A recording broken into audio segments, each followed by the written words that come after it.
뉴스레터 K.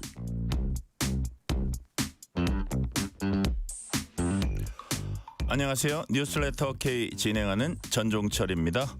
국민의힘이 한동훈 전 대표를 제명했습니다. 장동혁 국민의힘 대표가 단식 이후 당무에 복귀한 뒤 처음 열린 최고위 회의에서 제명 조치가 확정됐습니다. 국민의힘 지도부는 한동훈 전 대표가 재심을 청하지 않아서 정해진 절차에 따라 처리됐다고 밝혔습니다. 한동훈 전 대표는 긴급 기자회견을 열고 반드시 돌아오겠다. 절대 포기하지 말고 기다려달라고 말했습니다. 오세훈 서울시장은 장동혁 대표가 당을 자멸로 몰아넣었다며 장 대표 사퇴를 요구했습니다. 지방선거를 앞두고 국민의힘의 내홍이 깊어지고 있습니다. 트럼프 미국 대통령이 관세를 원점으로 되돌리겠다고 압박한 이후에도 국회는 대미 투자 특별법 처리와 국회 비준을 두고 입장차를 보이고 있습니다. 정치 토크 코너에서 주요 정치 현안 자세히 분석합니다. 인터뷰 코너에선 서왕진 조국혁신당 원내대표를 만나서 민주당, 조국혁신당 합당 논의에 대한 조국혁신당의 입장을 자세히 들어봅니다. 뉴스레터 브리핑에선 정부가 오늘 내놓은 수도권 중심의 부동산 공급 대책을 자세히 전해드립니다. 뉴스레터 K 지금부터 시작합니다.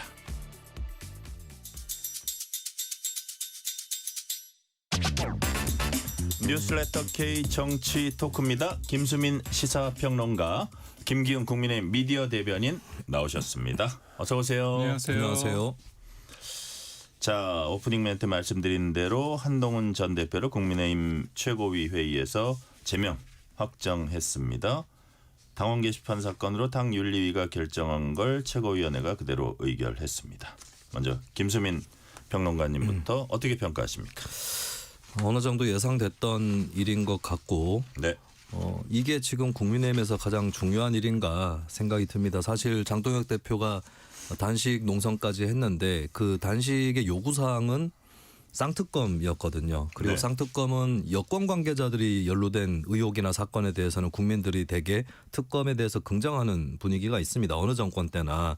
그런데도 국민들 다수가 봤을 때는 이게 쌍특검을 촉구하면서 하는 단식인지 아니면 장동혁 대표가 당내 분위기를 추스르고 본인이 당의 장악력을 높이기 위해서 하는 단식인지 헷갈리거나 혹은 후자 쪽이다 이렇게 생각을 하는 그런 단식이었거든요. 그런 것들이 이렇게 당내 문제가 소강 상태가 되지 않음으로써 그런 문제가 발생을 한 건데, 아니나 다를까 결국 복귀를 해서 이 문제부터 처리를 한다라고 하는 거, 이것이 국민의힘의 현 주소고, 이거는 특별한 호불호 감정이 없는 사람들이 보더라도 당에서 조금 그 당에서 몇 발자국만 떨어져서 보더라도 이게 지방선거를 준비하는 정당의 모습인가, 선거 전에 이런 모습이 연출된 정당이 있었는가, 이런 의문을 또 갖게 만들 것 같습니다. 네, 김기훈 대변인 어떻게 평가하십니까?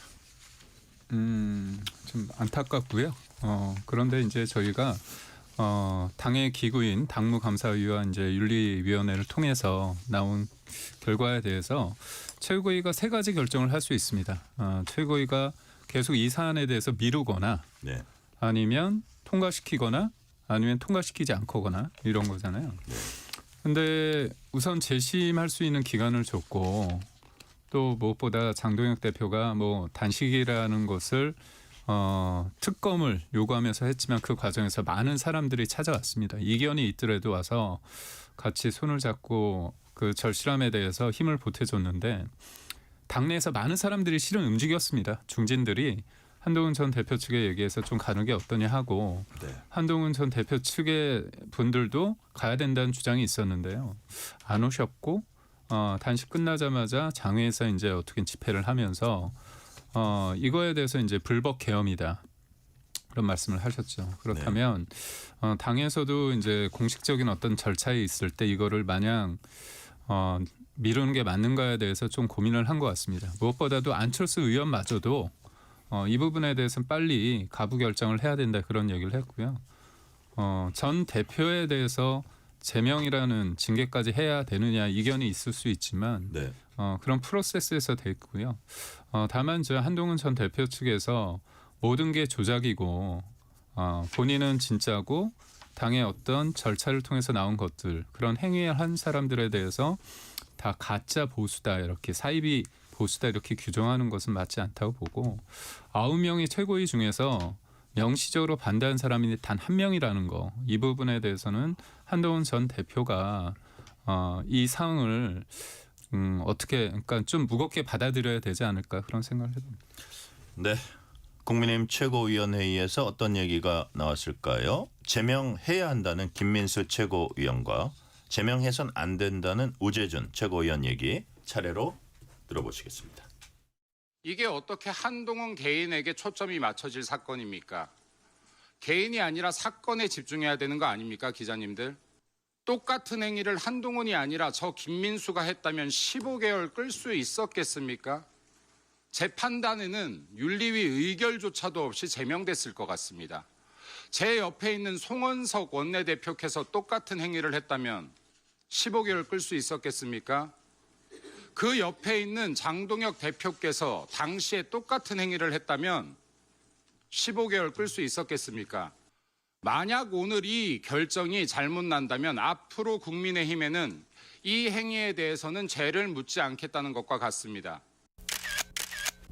한동훈 대표를 징계할 만한 사유는 사실은 별 게 없습니다. 당무감사위에서 조작한 부분을 제외하면 사실은 징계거리가 거의 되지 않습니다. 그럼에도 불구하고 최고 수위의 징계인 제명을 한다는 건 결국 탄핵 찬성에 대한 보복이라고 볼 수밖에 없습니다. 저는 그렇게 생각하시는 그런 탄핵에 대해서 여전히 아쉽게 생각하는 당원들이 있다는 점에 대해서는 너무나 동의합니다.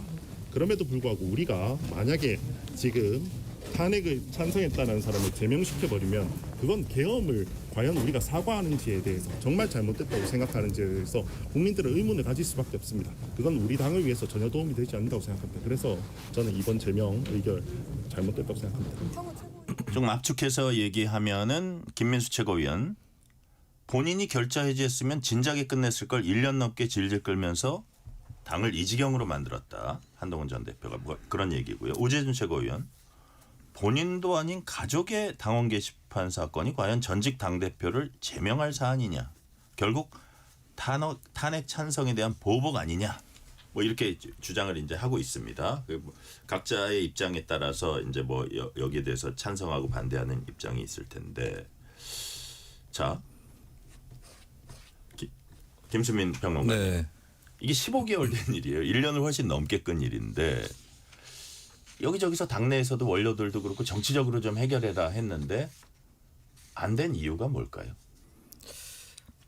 그거는 뭐 한동훈 전 대표 몰아낼 수 있으면 몰아낸다 쪽으로 당 주류에서 생각을 하고 있기 때문이겠죠. 네. 그러니까 정치적으로 할 거면 사실 만약에 한동훈 전 대표가 끝까지 소명 안 하거나 입장 표명하지 않으면 이거는 마이너스 포인트가 되는 거거든요. 그러면 한 전 대표가 앞으로 정치를 하는 그 것에 있어서 또 뭐 당권 도전을 하는 데 있어서 방해가 되겠죠. 그러면 그렇게 처리를 해도 되는 거거든요. 근데 이거를 제명으로 끌고 간다는 거는 그럴 소지가 있으면 쳐내겠다라고 하는 그런 의지가 없으면 이렇게까지는 할 수 없는 일이다라고 자, 그 이제 봐요. 당 지도부가 어떤 명분을 걸건 이게 쳐내야 된다는 의지가 강했다 이렇게 취지로 말씀하셨는데 예컨대 좀 세세한 부분이긴 하지만 어쨌든 그 감사나 이런 내용이 조작됐다고 하니까 신동욱 최고위원 말 따나 아니 그러면 공개 검증을 하고 이런 부분이 잘못됐으니까 그런 식으로 되돌리는 방법도 있었고 또 하나는 그렇고 이걸 전직 당대표가 진짜 15개월 동안 끌고 오면서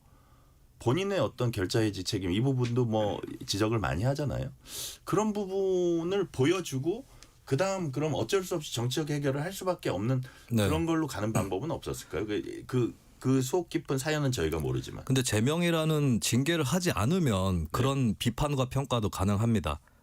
그런데 이거를 제명이냐 아니냐의 문제로 끌고 왔기 때문에 예. 네, 그러면 한동훈 전 대표가 그 과정에서 뭐가 부족했다 이 지적도 있을 수 있겠지만 근데 제명을 해버린 이상은 제명을 한 것이 잘못이었다 쪽으로 기울어질 수밖에는 없는 거겠죠. 네. 그리고 국민의힘의 역사를 좀 짧은 역사를 최근에라도 돌아보면 윤석열 전 대통령이 국민의힘에서는 계엄에 대해서 찬성하지 않는다고 했는데 독단적으로 계엄을 일으켰고 심지어 군경을 국회에 보내기까지 했잖아요. 근데 아무런 징계 조치가 없었거든요.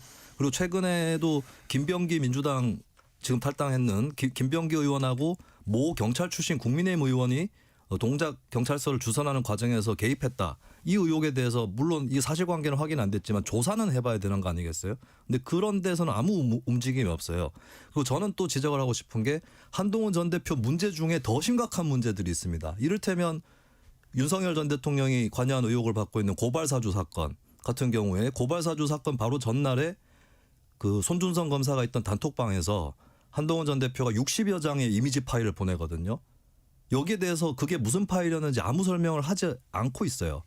그리고 한동훈 전 대표 딸 같은 경우도 입시에서 과연 그 허위 스펙이라든지 표절 논문 이런 것들을 입시 스펙으로 썼느냐 이 부분에 대해서도 답을 하고 있지 않습니다. 이게 당원 게시판보다 가벼운 문제인가요? 훨씬 더 무거운 문제거든요. 근데 왜 국민의힘은 이런 무거운 문제들은 놔두고 왜 가벼운 문제 쪽에서 그 승부를 걸어가지고 제명을 하느냐. 이 부분에서 일단 저는 이건 납득을 밖에서도 하기 어려운 결정이고 네. 그리고 나아가서는 이게 법정에서도 독수독가라는 게 있습니다. 위법 수집된 증거들은 쓸 수 없다. 무죄까지 날 수 있다라고 하는 건데 이게 비단 법정에서만 통용되는 것이 아니라고 보는 게 이 의혹도 사실 원래 익명 게시판에 올라온 글인데 어쩌다가 당 시스템에 사고가 나서 어떤 사람이 쓰게 됐는지 알게 된 거잖아요. 근데 그렇다면 이런 증거를 과연 한 사람을 당원으로 제명시키는 데 쓸 수 있느냐 이 문제까지 좀 포함을 시켜서 말씀드리고 싶습니다. 네. 자, 정치적 해결을 왜 못했을까라는 질문에 이제 여러 설명을 김수민 평론가님께서 해주셨는데, 자, 뭐 정치적으로 해결되고 했으면 제일 좋았겠지만 지도부가 그렇게 못한 거 지금은 어떤 의심을 받고 있냐면 정말 어떤 의미를 뭐 어떤 명분을 두든 한동훈을 쳐내야 된다 이런 그 목표가 강했다 이런 의심을 받고 있거든요. 거기에 대해서 어떻게 보세요? 당원들이 많이 변하고 있습니다. 한동훈 전 대표가 주장하는 바는 익명 게시판에서 윤석열 전 대통령 네. 부부를 비판한 게 뭐가 문제냐? 그 본질을 호도하는 거예요. 익명의 게시판에서 자기 아이디 가지고 쓴 거는 전혀 문제가 아닙니다. 문제는 뭐냐면 한동훈 전 대표는 본인이 안 썼다고 하잖아요. 근데 한동훈 전 대표의 아이디, 개인정보를 통해서 아이디가 만들어진 도용이 됐다면 본인 피해자잖아요. 그리고 가족들의 개인정보로 여러 아이디가 있습니다. 근데 그 아이디를 특정한 사람들이 조직적으로 댓글을 달았다는 겁니다. 그리고 그 댓글이 한두 건이 아니고 1600건이고 거기에 보면 비하 발언과 욕설이 있는 거예요. 근데 한동훈 전 대표께서는 그게 그냥 사설, 칼럼이라고 말씀을 하시는 겁니다. 그럼 갭이 크잖아요. 그렇죠? 갭이 검증을 해야 된다. 검증을 해야 되는 거잖아요. 본인들은 안 믿잖아요. 다 조작이라고 말씀하시지 않습니까? 조작이라 그러고 검증을 안 하면서 정치 탄압 받는 것처럼 그렇죠. 하는 건 온당치 못하다. 아니 당연하죠. 그러니까 저는 뭐냐면 이거에 대해서 당 대표였습니다. 가족 문제이고 본인과 연루돼 있기 때문에 누구보다도 이 부분에 대해서 이거에 대해서 본인이 풀어야 될 책임이 있는 거예요. 근데 15개월 동안 안 했잖아요. 그리고 당무감사위도 못 믿겠다, 윤리위도 못 믿겠다, 최고위도 못 믿겠다. 그럼 국민의힘에서 무슨 얘기를 하면 믿는 겁니까? 그럼 지금의 지도부의 모든 행위에 대해서 못 믿겠다고 한다면 이거는 말이 안 되는 거죠. 그래서 한동훈 전 대표가 검사 출신으로 팩트를 중시한다면 그거를 당당하게 팩트를 얘기해야 된다는 게 본질입니다. 그리고 저희가 이게 탄핵에 찬성했기 때문에 쫓아내야 된다? 아닙니다. 탄핵의 찬성과 반대에 있어서 저는 그게 절대 선악이 될 수 없다고 보고 있어요. 그리고 이 문제에 천착되는 부분에 대해서 저희도 굉장히 힘듭니다. 그래서 이 감정의 문제가 15개월 동안 너무나 힘들게 이어져 왔기 때문에 이거는 일말의 당 대표로서의 책임감을 느껴야 됩니다. 그러면 이거를 풀어야 되잖아요. 그런데 어떻게 했습니까? 사과를 한다는 게 아니라 유감 표명한 다음에 그 전에 얘기했던 게 정치 보복이고 조작이라고 얘기했습니다. 그리고 본인은 진짜 보수고 넌 나머지 사람들은 가짜 보수입니까? 사이비 민주주의입니까? 이렇게 얘기를 하는 거는 사실상 이분법적으로 보면서 본질적인 본인의 잘못을 어떻게 보면 은폐하고자 하는 내용이 있기 때문에 저는 이게 제명까지 가야 되는 문제라고 저는 생각 안 했습니다. 개인적으로. 접점을 찾아야죠. 근데 모든 절차에 대해서 본인이 응하지 않으면서 무조건 나는 조작됐고 나는 피해자라고 얘기를 한다면 이 문제의 근원이 뭡니까? 이걸 따져야 되거든요. 그래서 네. 저는 이거를 과하게 정치적으로 이렇게 끌고 가는 부분에 대해서는 너무나 아쉽습니다. 네. 자, 오늘 긴급 기자회견 열었습니다. 한동훈 전 대표 얘기 들어보시겠습니다. 오늘 저는 제명당했습니다. 저를 제명할 수는 있어도 국민을 위한 좋은 정치의 열망을 꺾을 수는 없습니다. 당원 동지 여러분, 그리고 국민 여러분, 우리가 이 당과 보수의 주인입니다. 절대 포기하지 마십시오. 기다려 주십시오. 저는 반드시 돌아옵니다. 저는 반드시 돌아옵니다. 절대 포기하지 마십시오. 우리가 이 당과 보수의 주인입니다. 김수인 평론가님, 이 발언 어떻게 보셨어요? 뭐 일단 생각보다는 되게 짧게 하고 가더라고요. 백브리핑도 없이. 길게 중언부언할 일은 아니라고 봐요. 예. 상황 자체가 너무 명확하고 예. 그리고 너무 길게 설명하면 또 국민의힘의 반대 세력 입장에서는 아니 당원 게시판 소명은 길게 안 하면서 이럴 때는 길게 얘기하느냐 이런 말도 나올 건데 예, 예. 네 원래 정치인이 워낙 극명한 상황에 처해 있으면 말이 길어질 필요가 없는 것 같아요.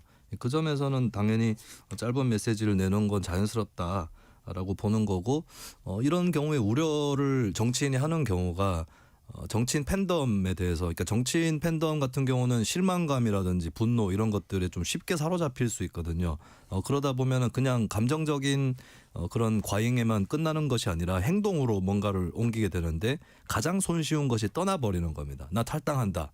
그래서 당원 게시판에 탈당한다고 올리고 항의하고 이런 것들을 하다 보면 근데 이런 식으로 깎여 나가게 되면 국민의힘은 더 힘들어지고 자신도 힘들어진다라고 하는 점 그것 때문에 제 일성으로 떠나면 안 된다라고 하는 뜻을 담은 그런 메시지를 보낸 것이라 볼 수 있겠고 한동훈 전 대표도 운신의 폭이나 경우의 수가 많지는 않거든요. 네. 결국 남아서 싸워야 되는 가능성이 가장 크기 때문에 그것을 앞으로 같이 싸워나가자 이런 취지로 저는 들립니다. 네.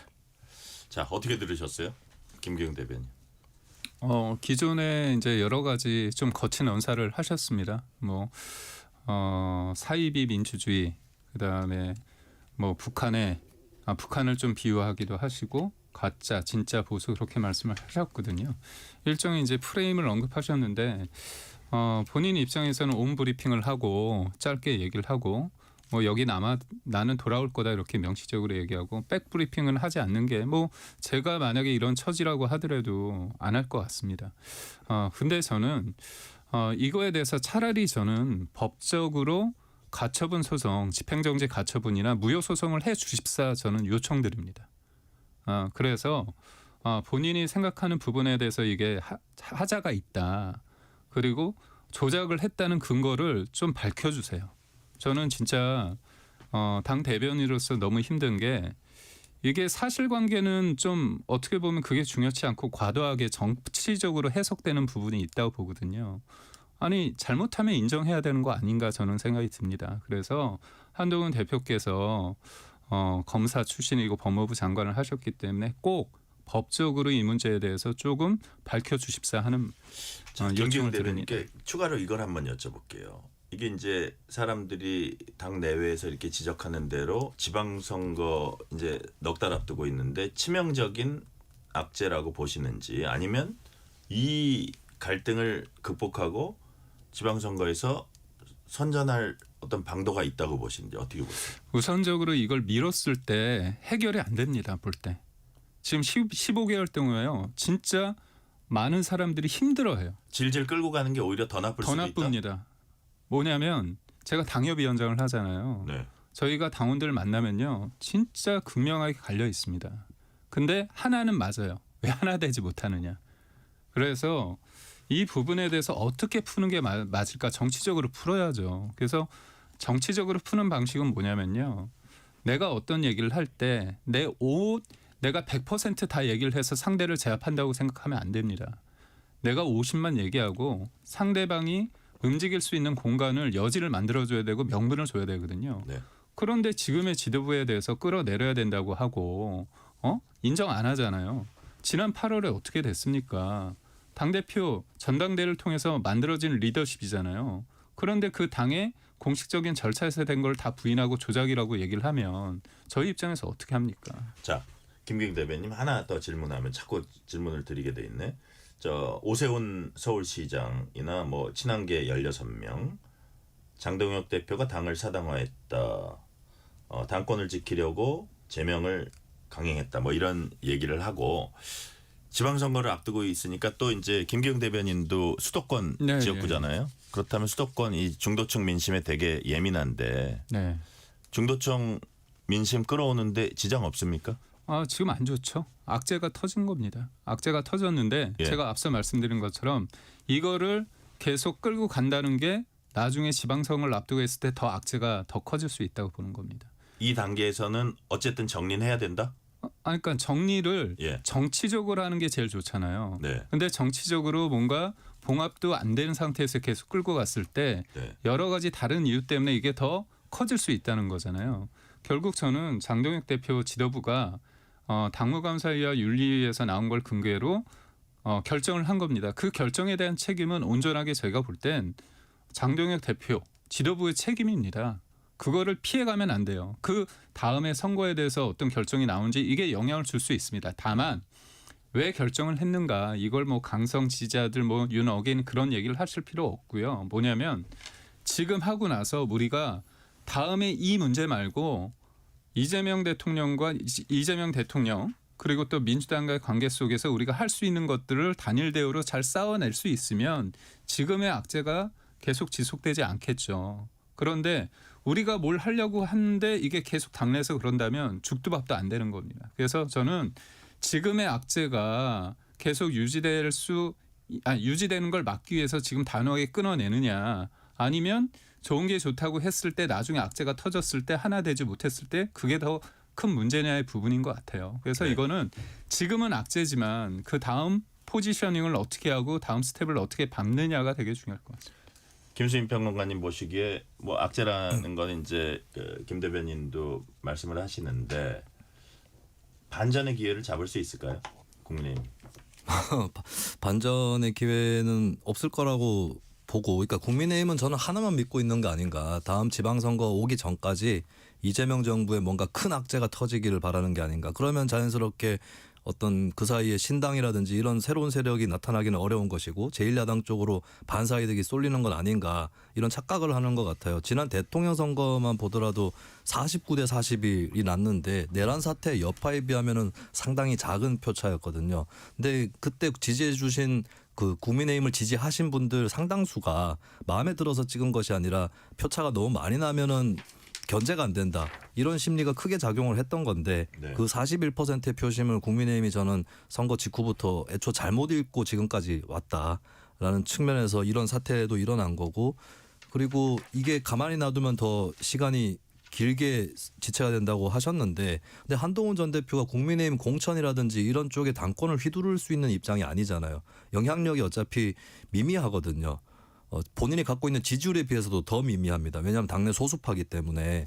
근데 이거를 못 견뎌가지고 이렇게 잘라내듯이 처리를 했었어야 됐나. 가만히 놔뒀어도 한동훈 전 대표가 당에서 뭔가 크게 흔들고 이런 거는 할 기회가 별로 없어요. 근데 이렇게 제명을 해버림으로써 오히려 반격하고 지속적으로 당 지도부를 흔들 수 있는 명분을 거꾸로 제공을 해줬다. 이렇게 평가를 합니다. 자 그렇다면 김수인 평론가께 이어서 질문을 드리면 친한계 정성국 의원이 이런 얘기를 하더라고요. 자 그러면 한동훈 제명 당하면 친한계 의원들 어떻게 될 거냐? 사실 대부분 비례대표잖아요. 뭐 지역구 의원들도 있지만 그랬더니 자 친한계 의원들은 탈당하지 않고 한동훈 전 대표가 돌아올 때 대비해서 당의 변화를 이끌 것이다. 이렇게 말을 했거든요. 김수인 평론가님이 보시기에 친한동계나 뭐 초선 의원들이 만약에 이렇게 뭉친다고 치면 장동혁 대표 체제를 흔들 만한 어떤 뭐 영향력을 좀 갖출 수 있다고 보세요. 뭐 중요한 거는 쪽수가 적을 때도 명분이라든지 명수가 적을 때도. 네, 명수가 적을 때도 명분이 있고 또 한 사람 한 사람이 효과적으로 플레이하고 또 네. 팀워크도 맞고 이러면 굉장히 강한 정예 대우가 될 수는 있습니다. 근데 저는 친한계가 그 정도 수준인가 했을 때는 좀 회의적이긴 합니다만 근데 지금 워낙에 국민의힘 상황이 좋지 않기 때문에 네. 저는 당에서 10명, 20명 정도 응집이 된다면 이거는 본인들이 하기에 따라서는 파급 효과를 일으킬 수도 있다. 네. 이렇게 보고 중요한 건 명분이겠죠. 명분인데 당원 게시판 문제로 제명이 됐지만 그 게시판 문제 또 매달려 가지고 이러쿵저러쿵 얘기하는 것은 크게 의미도 없고 효과도 없을 것이고 그러니까 친한계는 친한계로서의 이미지가 아니라 본인들은 탄핵을 찬성을 했고 보수가 재탄생해야 되고 개혁적이고 합리적인 보수를 만들려고 한다. 네. 이 내용을 충실하게 만들 준비부터 해야 된다고 봅니다. 근데 뭐 계엄에 대한 입장 빼고는 다 기존 국민의힘하고 차별성이 없고 이렇게 되면 국민들도 썩 지지하고 싶은 마음은 안 들거든요. 과거에 지금은 상당히 쇠락을 했지만 유승민 전 의원이 국민의힘 내부에 있으면서도 또 당 안팎에 여러 국민들의 기대를 모았던 시절이 있는데 그때 내용물이 있었기 때문에 국민들이 지지를 했던 거거든요. 그런 내용물 치고는 좀 현재 한동훈 전 대표를 호위한다 이상의 의미를 아직까지는 담보를 못하는 것 같아요. 근데 이 부분에서 명분을 채우는 것 이것이 가장 그들의 행보에 중요한 변수가 되지 않을까 합니다. 김경대 의원님 지금 네. 뭐 당이 쪼개진다거나 이런 가능성은 낮아 보이는데 현재로서 그 친한동계 어떤 면면이나 구성을 봤을 때 근데 그럼에도 불구하고 어쨌든 당 내에서 어떤 계속 반발이 지금까지 뭐 개별적인 입장을 내는 것보다는 조금 더 이렇게 집단화되거나 하면은 어떻게 당 이끌어 나가는데 어떤 변화나 어떤 점들이 있을 거라고 전망을 하죠. 저희가 한동훈 전 대표를 제명까지 했다고 한다면 한동훈 전 대표의 문제에서 끝나는 겁니다. 더 이상 왈가불가할 필요 없습니다. 저희 한가하지 않거든요. 그래서 장동혁 대표가 내일부터 어떤 메시지를 내시는 걸 보시면 됩니다. 제가 볼 때는 전혀 이제 이거에 대해서 당원 게시판 문제를 언급할 필요도 없고요. 한동훈 전 대표에 대해서 언급할 이유도 없습니다. 저희가 지금의 이재명 정부에 대해서 문제가 되는 부분을 가지고 싸워야 되는 거죠. 결국 한동훈 전 대표 측도요. 이거를 만약에 자기가 당내에서 이 문제를 풀 어떤 의지가 있었다고 한다면 재심을 받아주셔야죠. 받지 않았잖아요. 그러면 내가 그러면 제명을 받아들이고 법적인 절차에 가거나 아니면 밖에서 뛰겠다는 겁니다. 근데 한동훈 전 대표 측에서 이 문제를 계속 끌고 간다? 본인한테도 더 이상 득이 없습니다. 지금은 관심이 많지만 더 이상 관심을 가질 이유도 없어요. 그러면 한동훈 전 대표가 만약에 진짜 본인이 진짜 보수라고 한다면 대안을 가지고 지금 우리 국민의힘과 경쟁을 해야겠죠. 그래서 저는 이 문제는 오래 가지 않는다고 봅니다. 자, 지금 네. 김기영 대변인 말씀 얘기 들어보니까 이제 장동혁 대표 지도부는 한동훈 요 문제 일단락 졌으니까 여기에 대해서 왈가왈부 안 하고 대여 투쟁 플러스 민생 문제, 정책 문제에 집중할 것 같다. 그런 네, 취지로 네. 제가 맞습니다. 지금 이해가 되거든요. 자, 요게 마지막 질문을 오늘 짧게 두 분한테 하나 드릴게요. 김기영 대변인한테 먼저 드리면 사실 뭐 법적인 대응을 하는 것도 있지만 사실 네. 정치적인 어떤 행보를 머릿속에 그리고 있을 거예요. 네, 뭐 네. 대구 무소속 출마니 무슨 뭐 서울시장 무소속 출마니 여러 얘기들이 옆에서 혼수를 두던데 어떻게 예상을 하십니까? 김기영 대변인. 한동훈 전 대표의 스타일상 제가 네. 볼 때 나올 가능성이 있다고 봅니다. 근데 다만 한동훈 전 대표가 나온다고 했을 때 관심은 가질 수 있는데 그게 승리로서 귀결이 돼야 되거든요. 본인이 최악의 수가 뭐냐? 본인이 분열시켜서 저쪽을 이기게 한다. 최악의 수는 제가 볼 땐 3등이 되는 겁니다. 예. 예를 들어서 대구에 나온다고 했을 때 1등 국민의힘, 민주당 2등, 3등이 한동훈 전 대표. 이러면 끝났다고 보고 있고요. 그 다음에 안 좋은 게 뭐냐? 국민의힘이 2등이고 한동훈 전 대표가 3등이고요. 민주당이 1등이 되는 겁니다. 예를 들어서 국민의힘 우세 지역에서 맞습니다. 그것도 소위 말해서 지금의 국민의힘과 보수층에 볼 때는 네. 저러려고 나왔구나. 그것뿐이 안 되거든요. 그러니까 결국 여론조사에서 압도적으로 1등을 달릴 때 나올 수 있는 명분이 있거든요. 그래서 여러 가지 추이를 보겠지만 저는 안 나오는 게 맞다. 그렇게 봅니다. 근데 이제 정치적으로 국민의 선택을 통해서 내가 이거를 비법률적인 방식으로 명예 회복을 하겠다고 한다면 나올 가능성도 있지만 네. 전 때로는 그렇습니다. 모든 것에 등판했을 때 존재감이 아니라 사실상 약간의 부재함으로서의 본인의 존재감을 보여줄 수 있는 게 어떻게 보면 정치인의 그 능력치거든요. 네. 그래서 그걸 과연 기다릴 수 있는지 그것도 어떻게 보면 한동훈 전 대표를 보는 평가의 한 부분 아닐까 봅니다. 저는 사실 한동훈 장동혁이 어떤 갈등을 보면서 솔로몬의 어떤 재판 있잖아요. 있죠? 국민의힘이란 당이 악입니다. 그래서 이거를 희생시키지 않으면서 과연 어떤 방식을 택할까? 솔로몬이었다면 어떤 판결을 내렸을까? 어떤 결정을 했을까? 그런 생각도 이제 했는데 자 한동훈 전 대표에게 김수민 평론가님 어떤 선택지가 있을까요? 일단 뭐 무소속 출마 가능성에 대한 언급들도 나오고 있습니다. 그쪽에서 나오는 게 아니라 네. 이제 지켜보는 사람들 입장에서 아마 그 불씨는 어느 정도 살려놓으려고 하지 않을까. 그렇게 해둬야 좀 존재감이 있을 수 있고 나중에 뭔가를 갖고 협상을 할 수도 있으니까. 네. 근데 이제 그 가능성은 결국에 스코어가 어느 정도 나오느냐에 달려 있거든요. 근데 김기웅 대변인께서 말씀하셨듯이 최악의 경우는 본인이 3등을 하는 거. 그 중에서도 최악은 민주당이 이기면서 3등 하는 거겠고. 근데 이 정도면은 혹시 나갈 수도 있는 게 1등이 민주당이고 본인이 2등이 본인이에요. 그리고 3등이 국민의힘입니다. 그러면 국민의힘하고 단일화하자라고 얘기를 하는데 만약에 국민의힘이 단일화를 안 받아주면 2위인데 자신이 사퇴를 하는 거죠. 이 정도 구도가 되면 나갈 수도 있다. 1등은 못하더라도 예. 2등인데 사퇴를 하는 그림을 만들 수 있는. 예, 그래서 거기에 따라서 좀 갈리지 않을까. 객관적 여건으로는 그렇게 봅니다. 네. 실시간 교통 상황 알아보겠습니다. 라디오 교통정보센터 김민혜 리포터 나와주세요. 네, 이 시각 교통정보입니다. 지금 고속도로 일부 정체 구간은 있지만 전반적인 흐름은 좋은 편인데요. 우선 세종 포천고속도로 포천 쪽 서하남 분기점에서 강동 고덕까지 7km 밀리고 있고요. 이 고덕 터널 부근 1차로에서는 승용차 사고나 처리하고 있어서 주의가 필요하겠습니다. 수도권 제2순환고속도로 일산에서 판교 쪽은 계양에서 송내까지 6km 정체되고 있고요. 판교에서 일산 방향은 안현 분기점에서 송내까지 9km 어렵습니다. 서해안고속도로 서울 쪽 화성 부근과 이후 매송휴게소에서 용담 터널까지 각각 주춤하고요. 광명역에서 금천까지는 6km 정체입니다.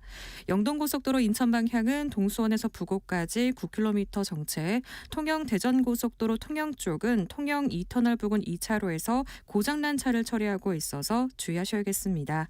KBS 교통정보센터였습니다.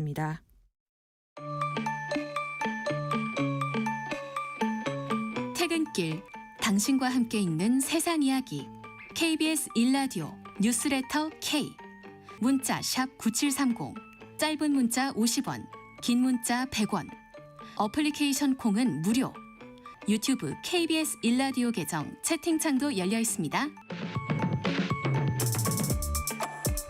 KBS 1라디오 뉴스레터 K 정치 토크 김수민 시사평론가 김기웅 국민의힘 미디어 대변인과 얘기 나누고 있습니다.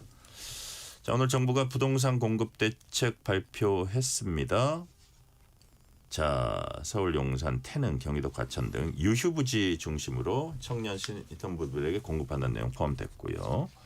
자, 이게 이제 예를 들어서 대통령이 5월에 양도소득세 중과 유예 종료하겠다. 약간 세금 문제 얘기를 해서 진짜 세금 카드를 꺼내 드나 이런 약간 그 시선이 있는 가운데 이제 나온 공급 대책. 뭐 공급 대책이라는 건 근데 시간이 걸립니다. 자, 공급 대책 플러스 어떤 세금 카드를 만지작거릴 가능성 이런 거 전부 그 포함해서 어떻게 네. 전망을 하고 계세요, 김준평 평론가님? 일단 수도권 6만 호라는 숫자를 듣고 많은 분들이 부족하다는 생각은 하실 것 같아요. 네네. 근데 다들 알고 계셔야 될 거는 이 공급이라는 게 참 여의치 않다는 겁니다. 공급이 필요하다는 건 지금 부인하는 사람이 거의 없거든요. 그리고 국민의힘에서는 자꾸 재개발 재건축을 강조를 하시는데 재개발 재건축은 용적률 올리는 만큼만 신규 공급이 되는 거고 그것도 시간이 굉장히 걸립니다. 그런 의미에서 공유지를 활용한 공급 대책은 오히려 더 앞선 순위여야 되고 그 부분은 어느 정도 들어갔다. 이 평가는 하고 싶고요. 그리고 세제 부분은 이게 부동산의 그 보유세를 올린다고 해서 집값을 잡는다는 보장은 없습니다만 근데 그 집값을 잡는 거를 떠나서 네. 우리나라의 부동산 보유세율, 실효세율이 0.1%거든요. 세계적으로 너무 낮고 자동차세에 비해서도 낮아요. 이런 부분들은 정상화 시켜주는 게 맞습니다. 그래서 이미 많은 분들이 거론을 하시지만 보유세는 올리고 거래세는 낮추는 방식으로 매물이 나오는 것을 유도할 필요는 있다. 세제 대책이 빠지면 안 된다. 그러니까 지금 다 같이 부동산 정책에서 각 세력들이 다 오류가 있었다고 보거든요. 한쪽에서는 너무 규제 일변도이면서 공급은 경시하는 측면이 있었고 한쪽에서는 너무 시장주의적이고 공급만 강조하고 규제에 대해서는 배관시하는 근데 이런 편향들을 극복해내야 된다. 이 공급과 규제를 잘 결합한 정책이 필요하다고 봅니다. 자, 김기웅 대변인, 공급이라는 게 지금처럼 어떤 없던 걸 만들어내는 게 기본적으로 공급인데 네. 사실은 다른 측면에서 보면 있는 물량을 거래를 활발하게 하는 것도 사실 일종의 공급이거든요. 네. 그렇다면 시장이 잘 돌아가게 하는 게 어떻게 보면 더 빠른 방법입니다. 자, 그런 걸 전부 다 감안했을 때 오늘 부동산 대책 그리고 이재명 대통령이 어떤 뭐 시점은 좀 뒤가 되는 한이 있더라도 세제 카드를 만작거리는 것 전반적으로 어떻게 평가하세요? 우선적으로 앞뒤가 안 맞죠. 앵커께서 말씀하신 것처럼 시장 기존의 다주택자 물량이 시장에 나오기 위해서는 양도세를 낮춰야 됩니다. 근데 양도세 어떻게 해야 되죠? 중과한다고 그러잖아요. 다주택자. 그럼 내겠습니까? 안 내겠습니까? 그리고 또 무엇보다도 서울하고 경기도 12곳이 토지거래 허가제예요. 그러면 전세 끼고 못 삽니다. 그러니까 현금 부자만 살 수 있는데 또 전세 낀 사람을 내쫓고 팔아야 돼요. 말이 안 되는 거예요. 그 부분이 있고 두 번째는 공급이지 않습니까? 근데 이재명 정부에서 공급 대책을 이미 97 대책을 발표를 했습니다. 지난해 9월 7일. 130만 가구 관련해서 공급을 한다고 하는데 이게 입주 물량이 아니라 착공 물량 관련해서 얘기를 했습니다. 결국 계획이고 검토한다는 거는 현실화될 가능성은 모르는 거고요. 그게 다 문재인 정부 때 나왔던 게 재반복되는 겁니다. 예를 들어서 네. 용산과 태릉 얘기가 나오지 않았습니까? 태릉 문재인 정부 때 나왔어요. 그런데 이게 태릉 CC가 개발이 안 된 게 뭐냐면 거기가 우원식 의원 국회의장의 지역구입니다. 그 주민들이 반대합니다. 우원식 의장이 이거 협조 안 할 겁니다. 제가 볼 때. 그리고 용산 국제업무지구 그 지역은 원래 상업지구잖아요. 근데 거기에 아파트를 짓는 부분에 대해서 서울시와 협의가 안 돼 있습니다. 그냥 마누라고 그냥 한 거예요. 그러니까 지금 이 수치는 본인들의 바람입니다. 그러니까 결국 현실화되는 게 아니라 이거는 착공 물량이 언제냐. 그다음 완공 물량도 아니고 그래서 제가 볼 땐 플러스 알파가 없고 그다음에 무엇보다도 한 줄로 제가 말씀을 드린다면 네. 소문난 장치에 먹을 게 없다는 거고 시장이 그러니까 정부는 시장을 이길 수 있다 그렇게 말씀하시지만 정부가 시장을 이길 수 있는 거는 뭐냐 단시간에 한때는 이길 수 있지만 결국 시장 공급이 이루어지지 않은 상태에서 중과세를 통해서 수요를 꺾는 네. 이거는 노무현 정부 때는 종부세 문재인 정부 때는 다주택제 중과세 이걸 통해서 실패를 했거든요. 그래서 이재명 대통령께서는 지방선거를 앞두고 말로써 어떻게 보면 우리가 증세를 하니까 빨리 내놓으라 하지만 내놓을 수 있는 여건이 아닙니다. 네. 트럼프 미국 대통령이 한미 관세 협상 이전으로 관세를 올린다. 15%에서 25%로 다시 올린다. 이런 취지의 말을 하면서 그 이후로 한국 국회가 합의 승인 지연한다. 이런 점을 들은 바가 있는데 이후에 며칠째 여야는 대미투자특별법 또 국회 비준 두고 이제 공방 벌이고 있습니다. 한병도 민주당 원내대표 얘기부터 들어보시겠습니다. 트럼프 대통령이 지적한 관세 인상의 이유는 입법 지연이지 비준이 아닙니다. 국민의힘의 고집은 우리 기업의 숨통을 조이는 자해 행위일 뿐입니다. 더불어민주당은 발의한 대미투자특별법은 전략적 투자를 뒷받침할 확실한 국내 이행 근거를 마련하는 것입니다. 기금 조성과 운영 원칙을 명문화해서 미국에는 입법적 성의를 보이고 우리 기업에는 예측 가능한 환경을 제공하기 위한 수단입니다. 국제적인 특별법이 상황에 기동성 있게 대응할 수 있는 대안이 될 것입니다. 국민의힘은 소모적인 논쟁을 멈추고 대미투자 특별법 처리에 즉각 협조하십시오.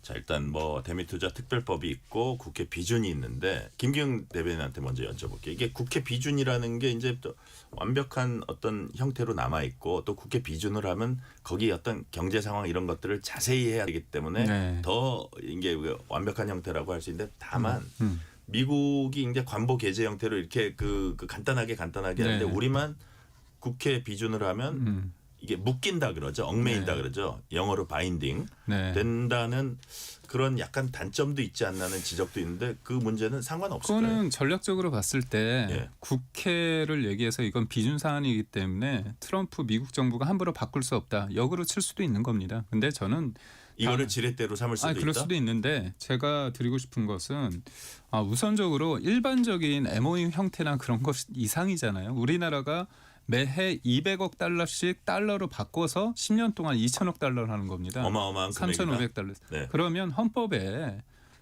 지금 국민과 국가의 중대한 재정을 요구하는 거는 비준케 하게 돼 있습니다. 그리고 이 협상을 할 때 초기에 이재명 정부에서 비준한다고 했었습니다. 근데 입장이 바뀌었어요. 그런데 그럼 비준 말고 대미투자특별법 관련해서 하자고 했잖아요. 네. 하시라 이겁니다. 그런데 그 이후에 전혀 정부나 민주당에서 이거에 대해서 전혀 성의를 보이지 않았습니다. 그러다가 이 사단이 나기 전에 2주 전에 미국 대사 대리를 통해 가지고 네. 일종의 시그널을 보냈죠. 그리고 김민석 총리가 벤스 부통령을 만나서 얘기를 했는데 한라인 땄다고 전화번호 땄다고 좋아하고 와가지고 이렇게 공치사하셨는데 어떻게 됐습니까? 관세 협상 얘기했는데 이거에 대한 얘기를 전혀 못 들었잖아요. 뒤통수 맞은 거 아닙니까? 그러면 그렇게 특검 하면서 날치기 통과시키고 계속 이렇게 일방적으로 독주하면서 이거는 언제적 우리 국민의힘에 대해서 민주당이 뭐 협조를 해주고 그렇게 했습니까? 본인들 원하는 대로 다 하시면서. 근데 우리가 발목 잡았다고 이렇게 얘기를 하면 이건 너무하신 거 아닌가 그런 생각을 합니다. 그러니까 김수민 평론가께는 뭐 비준 얘기도 같이 섞어서 해주셔도 되는데 이런 얘기를 합니다. 여당은 대미투자특별법 추진에 야당이 소극적이고 또 뭐 그 상임위원장도 야당 쪽이고 뭐 이래가지고 늦어졌다 이런 얘기를 하고.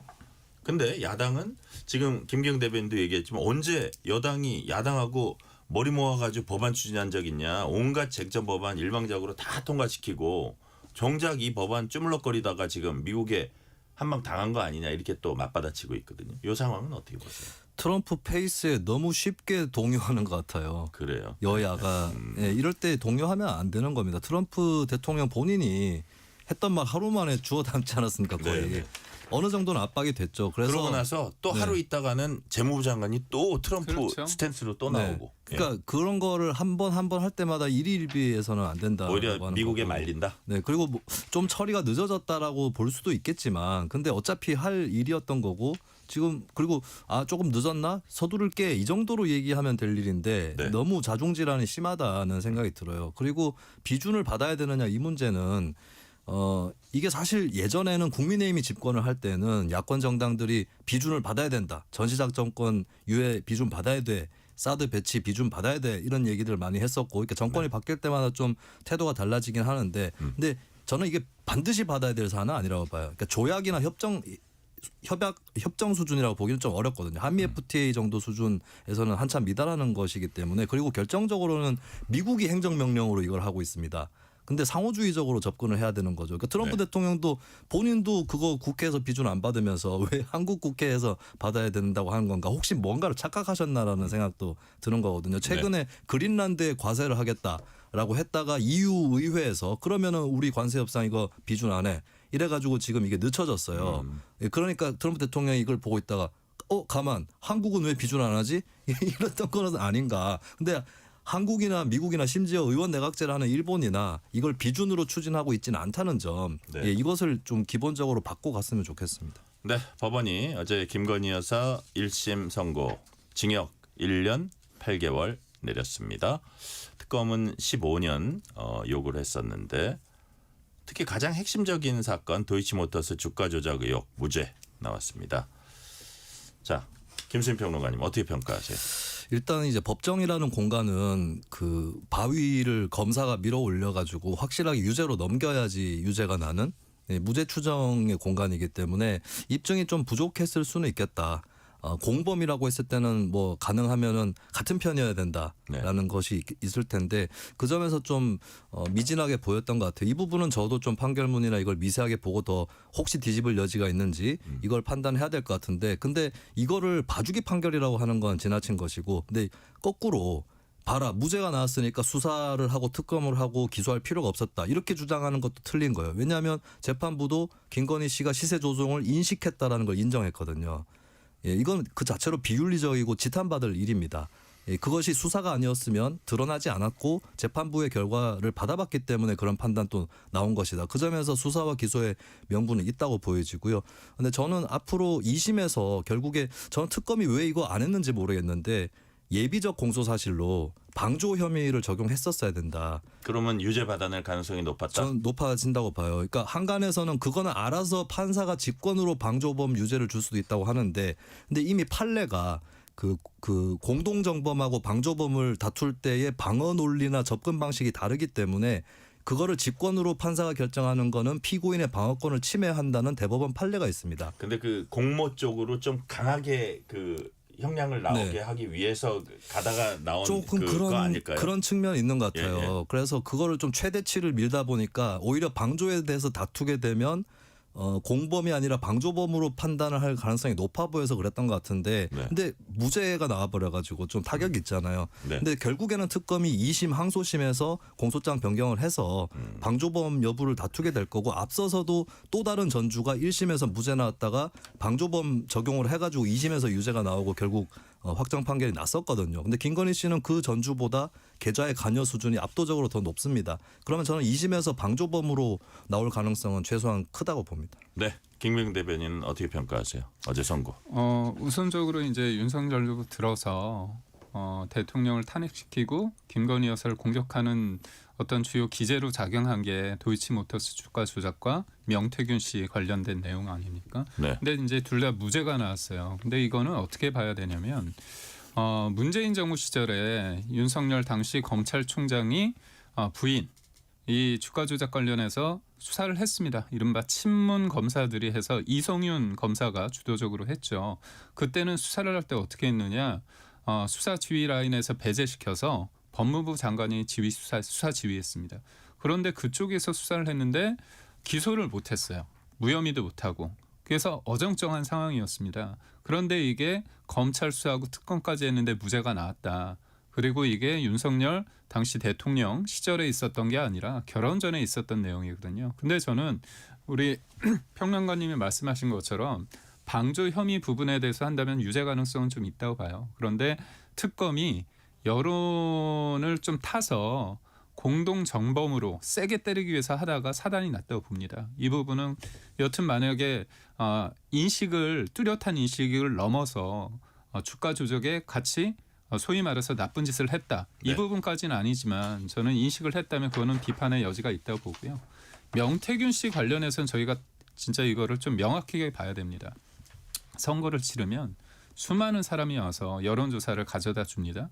그런데 그것을 뭔가 2억 원어치라고 충분히 인식하고 당시 김건희 여사가 이거를 지시를 통해서 여론 조작을 해서 여론 그 문건을 가지고 이거를 고맙다는 인식하에서 이른바 김영선 전 의원에 대해서 공천을 줬다. 대가성이 있다. 이거는 사실 힘듭니다. 왜냐? 첫 번째, 여론조사의 가치가 윤석열 대통령과 김건희 여사 용으로 만들어진 게 아니고요.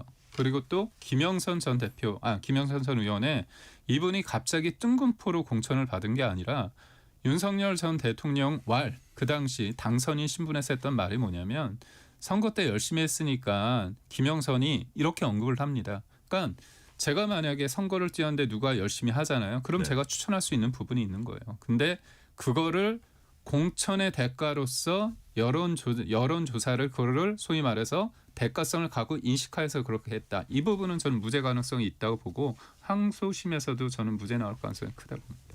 네. 자, 시간이 이제 1분 반밖에 안 남아서 제가 30초 질문 드리면 30초씩만 얘기해 주시면 되는데, 이재명 대통령이 설탕 부담금 도입 제안했습니다. 담배처럼 설탕 부담금으로 설탕 사용 억제하고 국민 건강을 위한다는 겁니다. 그 부담금으로 지역 공공의료 강화에 재투자. 여러분 의견 어떠신가요? 세금 논란이 일자 오늘은 국민의 의견 물었는데 설탕세 도입이라고 왜곡하냐 이렇게 반론했습니다. 김수인 평론가님. 네. 설탕 부담금 도입 어떻게 생각하시는지 짤막하게 한 말씀. 당장 도입한다는 건 아닌데 운은 잘 떼신 것 같아요. 그리고 서울대 여론조사 결과도 인용했지만 국민들도 인식이 긍정적이거든요. 그래서 여기에 대해서 여론을 환기시킨 건 좋다라고 생각이 들고, 사실 지금은 고물가라서 부가가치세 도입도 사실 피할 수 없습니다. 우리나라가 설탕세 정도는 논의를 할 수 있어야 된다고 보는데 당장에는 안 되겠지만 의미는 있었다. 근데 다만 설탕세보다 더 급한 거는 금융투자소득세를 철회했던 걸 다시 도입하는 게 더 급하다. 이 시민단체들도 지적을 하고 있는데 좀 그런 세금 아까도 말씀드렸던 부동산 보유세라든지 이런 것들이 우선이 아닌가 싶습니다. 우선적인 세금부터 먼저 처리하는 게 어떠냐. 김기영 대변인. 좀 대통령이 어떤 정책을 얘기할 때 차분하게 참모들과 논의를 해서 말씀을 하셨으면 좋겠어요. 예를 들어서 요번에 그 다주택자 중과세 관련해서 네. 5월 9일인가요? 그때까지 팔아라 얘기를 하지 않았습니까? 계약분까지 해야 된다 이렇게 얘기를 했습니다. 근데 김영목 정책실장이 현실적으로 불가능한 걸 알다 보니까 한두 달 좀 늦어질 수도 있다 얘기를 했습니다. 그럼 제가 볼 때 더 늦어질 수밖에 없거든요. 정책에 대해서 사람들한테 환기시킨 걸 넘어서 네. 굉장히 좀 가벼운 상황 아닌가 싶습니다. 네, 오늘 말씀은 여기까지 듣겠습니다. 지금까지 김수민 시사평론가, 김기영 국민의힘 미디어 대변인이었습니다. 오늘 말씀 감사합니다. 네, 고맙습니다. 뉴스레터 K 1부 마치고 2부가 이어집니다.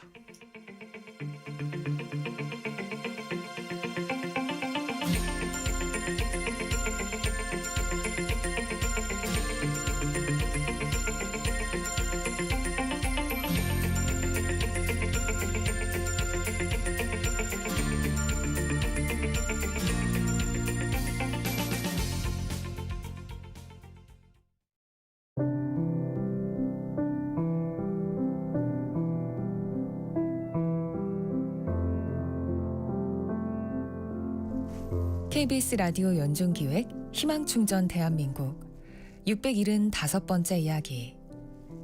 안녕하세요. 아나운서 유지원입니다. 17살 은영이의 어깨는 또래들보다 훨씬 무겁습니다. 팔에 철심을 박은 채 어깨 질환으로 일을 할 수 없게 된 아빠와 자폐와 뇌전증을 앓고 있는 여동생을 홀로 돌보며 살아가는 은영이. 부모님의 이혼 이후 멀리 떨어져 지내던 엄마마저 세상을 떠났다는 소식은 은영이의 마음에 또 한 번 깊은 상처를 남겼습니다.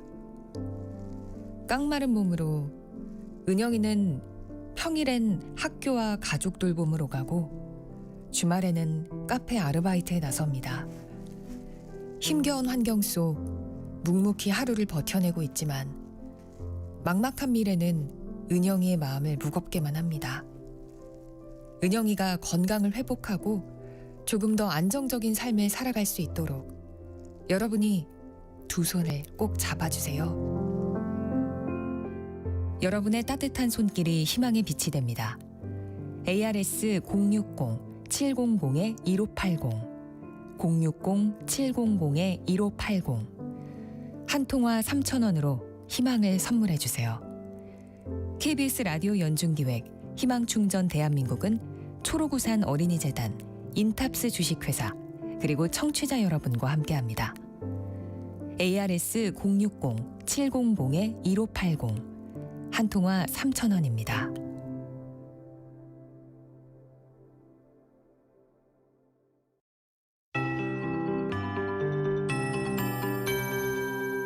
KBS 58분 날씨.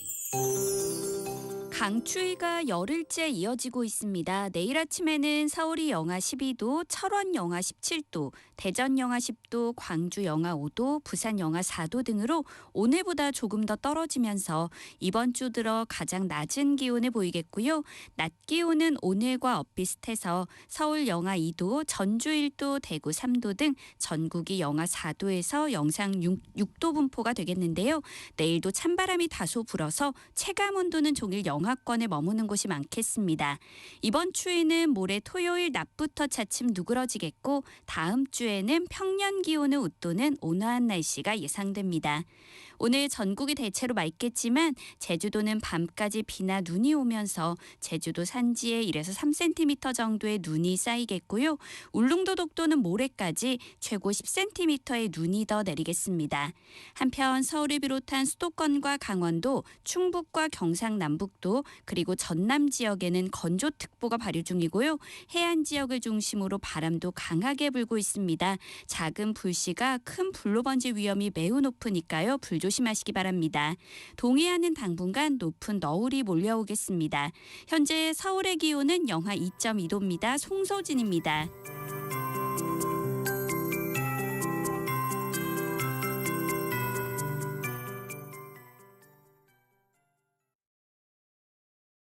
정성을 다하는 국민의 방송 KBS가 6시를 알려드립니다.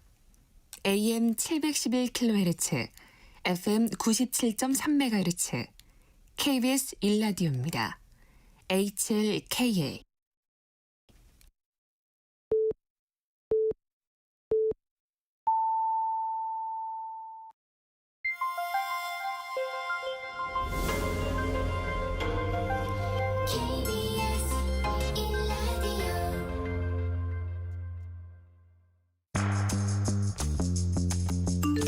여러분은 지금 퇴근길 시사편지 한 장, KBS 1라디오 뉴스레터 K를 듣고 계십니다.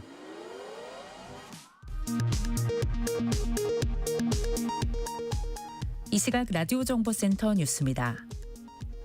정부가 지난해 내놓은 97 부동산 공급 대책의 일환으로 국유지와 공공기관 부지 등을 활용해 수도권 도심에 주택 6만 호를 신규 공급하기로 했습니다. 용산과 노원 등 서울 도심에는 주택 3만 2천 호가 공급됩니다. 트럼프 행정부가 한국에 대한 관세 인상을 거론하며 압박을 이어가는 가운데 급파된 김정관 산업통상부 장관이 미국에 도착했습니다. 김정관 장관은 내일 러트닉 미 상무장관을 만나 오해가 없게 설명할 것이라며 한국의 대미 투자 약속은 변함없다고 밝혔습니다. 국민의힘이 한동훈 전 대표 제명을 확정했습니다. 이른바 당원 게시판 사건으로 당 윤리위가 결정한 징계를 그대로 의결했습니다. 친한계는 즉각 반발했고 한 전 대표는 돌아올 테니 기다려달라고 지지자들에게 말했습니다. 헌법재판소가 오늘 재판관 7대2 의견으로 유효 투표의 3% 이상 득표한 정당에만 비례대표 의석을 할당하는 공직선거법 조항에 대해 위헌 판단을 내렸습니다. 7월 17일 제헌절을 공휴일로 다시 지정하는 법안이 국회 본회의를 통과했습니다. 이로써 제헌절은 지난 2008년 기업 부담 등을 이유로 공휴일에서 제외된 지 18년 만에 이른바 빨간 날로 다시 지정됩니다. 지금까지 라디오 정보센터 뉴스 편유희였습니다.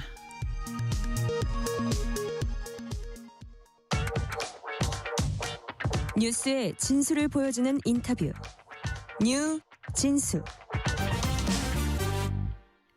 정청래 민주당 대표의 깜짝 제안으로 급부상한 민주당 조국혁신당 합당 논의가 지금은 일단 숨고르기에 들어간 모양새입니다. 민주당은 2달 안에 논의를 마무리할 거란 방침을 밝힌 바 있고 반면에 조국혁신당은 합당의 명분과 합당이 추구하는 가치를 강조하면서 섣부른 흡수 합당 움직임을 경계하는 그런 모습도 보이고 있습니다.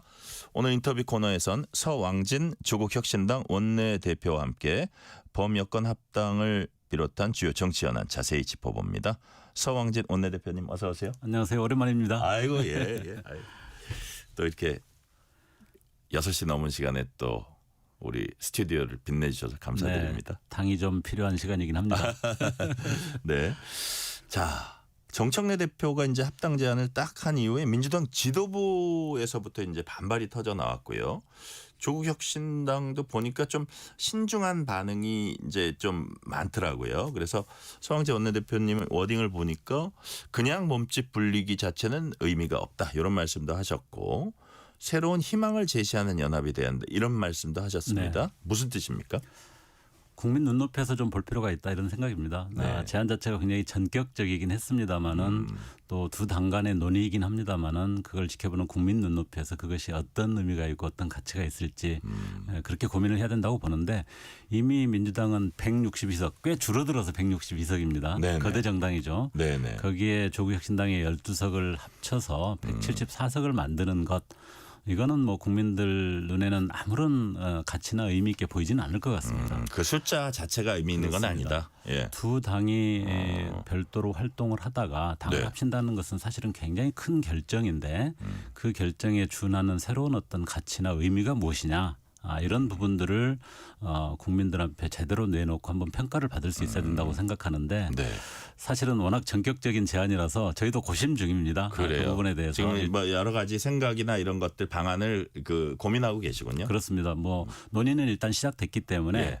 결론이 어떻게 나든 그 부분에 대해서 진지하게 고민하고 저희의 답을 내야 되는데 한참 고심을 이제 하는 중입니다. 이게 이제 당 사이즈가 커지면서 이게 큰 당 쪽에서는 그런 고민 별로 안 할 텐데 작은 당 쪽에서는 저쪽에서 우리를 그냥 쉽게 합당의 개념으로 접근하면 어떡하지? 이런 생각이 들 수도 있거든요. 그런 부분들도 잘 이렇게 좀 살피고 계십니까? 작은 당으로서는 뭐 그 파도의 어떤 그 영향 자체가 다르기 때문에 당연히 저희들로서는 굉장히 원칙적이고 좀 질서 있는 좀 차분한 대응이 필요하다 이렇게 보고 있고요. 네. 제안은 전격적이었지만 제안한 민주당이 내부에서 상당히 논쟁이 있는 반면에 저희도 내부적으로는 상당히 치열한 토론을 합니다만은 아주 질서 있게 좀 차분하게 대응하자 이런 분위기입니다. 그러니까요. 지금 막 각각 개인 의원들의 얘기가 별로 이렇게 언론을 통해서 안 나오는 거 보니까 약간 함구령 같은 게 있는 것 같기도 하고 예. 그래서 왜냐하면 이제 어떤 그 안을 만들기까지는 그렇습니다. 막 그런 분위기도 제가 느껴지거든요. 기자로서는. 근데 여하튼 자 비슷한 질문입니다. 언론 보도에 따르면요. 정청래 대표가 합당 제안 발표하기 하루 전에 조국혁신당 대표에게 이제 얘기를 했다고 합니다. 네. 자 그렇다면 일종의 그리고 뭐 내일이 우리 어떤 뭐 지방 일정이 있는데 꼭 내일이어야 하냐 했는데도 또 밀어붙였다는 얘기도 있고 자 그렇다면 조국 대표에게 얘기하기 전에 느슨한 형태에서 얘기한 건 있을지 몰라도 좀 물밑 조율이나 이런 게 좀 어느 기간 온 거는 별로 없는 것 같아요. 어떻습니까? 글쎄요, 뭐 개별적인 어떤 만남이나 또 좀 자유로운 논의 이런 것까지 제가 세부적으로 다 확인하거나 뭐 알고 있지는 못합니다만은 분명한 것은 적어도 제1당의 대표가 정식으로 합당을 제안할 만큼의 어떤 그것에 준하는 수준의 어떤 사전 조율이라든지 또 실무 테이블을 만들어서 뭔가 내용을 만드는 작업이라든지 이런 것은 전혀 없었다. 이 점은 분명합니다. 그래요. 그래서 뭐 당대표 저도 뭐 마찬가지입니다만은 당대표가 해도 이제 지금부터 하는 거네요. 그렇습니다. 당대표가 타당의 어떤 뭐 대표이든 아니면 또 친밀한 의원이든 또는 뭐 청와대 관계자든 만날 수 있지 않습니까? 그럼요. 그런 과정에서 자연스럽게 정치의 미래 또 개인의 어떤 정치적 전망 이런 것들을 논의할 수도 있고 이미 민주당 내에서 예를 들면 박지원 의원님 같은 경우는 늘 합당해야 된다 이런 주장도 그저 하신 바도 있어서 그런 이야기들이 그렇게 그런 수준에서 오가는 경우는 있었겠지만 이런 정도의 정식 제안을 위한 사전 논의나 협의 이런 건 없었다 이렇게 보시면 됩니다. 그래요. 자, 그래서 이제 아까도 말씀하셨지만 합당을 하면 국민 눈높이라는 표현을 쓰셨어요. 국민들 볼 때 이거는 명분이 충분히 있구나. 그렇다면 단순히 사이즈를 늘린 것보다는 합당을 함으로써 좀 더 국민 뭐 삶을 더 나았게 한다든지 이게 당이 더 아주 다양화돼 가지고 더 다양화된 어떤 그 모습을 비전을 보여줄 수 있다는 이런 그 어떤 명분이랄까? 그래서 생각하고 계시는 명분은 한 이런 방향이 돼야 될 것 같다 하는 게 있을 것 같아요. 우선 뭐 제안한 민주당의 또 구상이 어떤지도 좀 들어볼 필요도 있고 저희 내부적으로도 사실은 여러 가지 논의들이 이제 시작합니다만은 저 개인적으로는 국민들 입장에서 볼 때 현재의 정치 뭐 그나마 여의도 국회가 과거에 비해서 내란 국면을 거치면서 그래도 의미 있는 역할을 했다 이렇게 좀 따뜻한 시선이 되긴 했습니다만은 현재의 어떤 양당의 아주 극한 대립이라든지 또는 최근에 불거진 어떤 동공천과 같은 부패 문제 또 생산성이 너무 떨어지는 정치 이런 부분에 대한 실망이나 아쉬움은 여전히 있다고 생각하거든요. 그런 점에서 그런 정치를 좀 뭔가 변화시킬 수 있는 새로운 어떤 계기나 가능성을 보여줄 거냐 예를 들면은 국민들의 어떤 다양한 의사가 좀 충분하게 반영이 되고 그런 것들이 좀 다양하게 국회 내에서 잘 논의되고 조정될 수 있는 정치라든지 적어도 동공천 문제에 관해서는 확고하게 이번에 좀 단절할 수 있는 뭔가 계기를 만든다든지 그런 어떤 새로운 정치에 대한 가능성을 차제 이번 기회에 뭔가 내놓을 수 있는 그런 작업들이 있었으면 좋겠다 이런 게 하나고요. 네. 사회정책 분야에서는 여전히 국민들의 삶이 상당히 어렵지 않습니까? 예를 들면 뭐 주거나 부동산 문제 굉장히 어렵고요. 네. 또 건강 문제라든지 또는 노동 현실의 문제 이런 것들에 대해서 나라는 선진국이 됐는데 일반 국민들은 아직도 각자 도생해야 되는 굉장한 어려움이 있어서 그런 부분에 대한 어떤 정책 비전에 있어서 뭔가 획기적인 어떤 진전, 의지 이런 것들이 또 이런 계기에 좀 더 뚜렷하게 드러날 수 있다면 그래도 국민 보기에 그런 걸 한번 기대해 볼 수 있지 않을까? 이런 걸 좀 찾아야 되는데요. 아직 저희도 뭐 고민의 좀 출발 단계여서 좀 내부로도 논의해보고 또 뭔가 테이블이 만들어진다면 민주당과도 좀 협의가 필요한 그런 상황입니다. 예. 자, 잘 설명을 해주셨고 진짜 그 아까 공천원금 얘기하셨지만 제가 이렇게 KBS에 일하러 오면서 쭉 보면 조국혁신당 플래카드가 이렇게 걸려 있는데 딱 거기 뭐라고 써 있냐면 조국혁신당은 공천헌금을 받지 않습니다. 민주당이 되게 아프겠던데요. 너무 당연한 말인데도 불구하고. 너무 당연한 말인데 조국혁신당은 공천헌금을 받지 않습니다. 이렇게 딱 박아놨더라고요. 그래서 여튼 제가 이렇게 출근하면서 본 건데 제 머릿속에 남아있잖아요. 그러니까 플래카드 성공했네요. 여튼 그런 것들이 있었고 여튼 그 차별성 이런 것들 그다음 정치적 비전 이런 말씀하셨습니다. 자, 민주당 내부에서도 아까 말씀드렸지만 합당에 대해서 반발하는 기류가 있고요. 자, 그래서 이번 민주당 얘기입니다. 지금은. 자, 이번 합당 추진을 정청래 대표 연임 시도와 연결시켜서 하는 이른바 좀 뭐 친정청래계가 아닌 의원들 위주로 해가지고 이제 그렇게 보는 시각이 또 존재하고 있고요. 아울러 또 이런 시각이 있더라고요. 보니까 다른 한 축은 그거고 다른 한 축이 지방선거 앞두고 있잖아요. 그럼 지방선거를 위해 얼마나 뛰는 사람 많겠습니까? 그렇죠. 민주당에도 조국혁신당도 마찬가지고. 그러면 과연 작은 당과 합당을 하는데 분명히 요구가 있을 것이고 이거 내가 추구하던 목표가 이거 없어지는 거 아니야? 이런 불안감도 있을 수 있는 거예요. 그게. 그래서 합당을 본격 추진하게 되면 조국혁신당은 민주당에게 일종의 지분을 요구할 수밖에 없습니까? 아니면 그 부분은 어떻게 그렇지 않습니까? 어떤 상황입니까? 사실은 뭐 아직은 합당 자체가 정말로 얼마나 진전된 논의가 가능할지 이것도 아직 가르마가 타 있지는 않습니다. 우선 민주당 내에서 제안의 전격성 때문에 약간 여파가 있었고 그것에 대한 여러 가지 오해나 또 굉장히 강한 비판 이런 것들도 있었기 때문에 그 부분이 1차 정리가 돼야 될 것 같고요. 대략 뭐 저희도 세세한 건 잘 모릅니다만은 이번 주 정도면 좀 그런 것들이 좀 일단락되고 다음 주 정도부터는 좀 이제 구체적인 논의를 좀 할 수 있는 그런 상황이 되지 않을까 이렇게 보고 있어요. 그래서 초기 단계에서 그런 논의를 좀 열어놓고 어느 정도나 가능성 있게 할 수 있을지 아까 말씀드렸던 기본적인 명분이나 큰 방향에서 뭔가 좀 열린 논의를 할 수 있을지 이런 것도 좀 아마 타진이 될 것 같고요.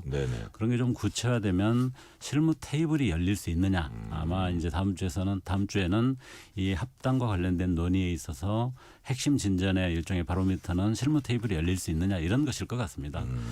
그런 단계가 가봐야지 이런 얘기는 할 수 있다 이거죠. 큰 틀에서 뭔가 방향이 좀 어느 정도는 좀 설정이 되고 그게 뭐 이렇게 되면은 그 다음 단계에서 아주 구체적인 현실적인 문제들을 안 다룰 수는 없겠죠. 그렇죠. 다만 지금부터 뭐 그걸 가지고 이렇게 이야기하고 지금 그 얘기를 할 단계는 아니다. 하는 것은 아까도 말씀드렸듯이 국민 눈높이로 볼 때 뭔가 이렇게 자기들끼리의 이해 다툼을 가지고 왜 시끄럽게 만들어 뭐 이런 정도밖에 느껴질 수가 없기 때문에 우선 큰 틀 큰 원칙을 좀 먼저 정리하고 그게 뭔가 흔쾌하게 잘 된다면은 현실적인 문제는 안 다룰 수는 없을 것이다 이렇게 생각합니다. 그래요. 그래서 오늘 보니까 황운하 의원이 합당할 경우에 조국 대표가 공동대표 맡아야 한다.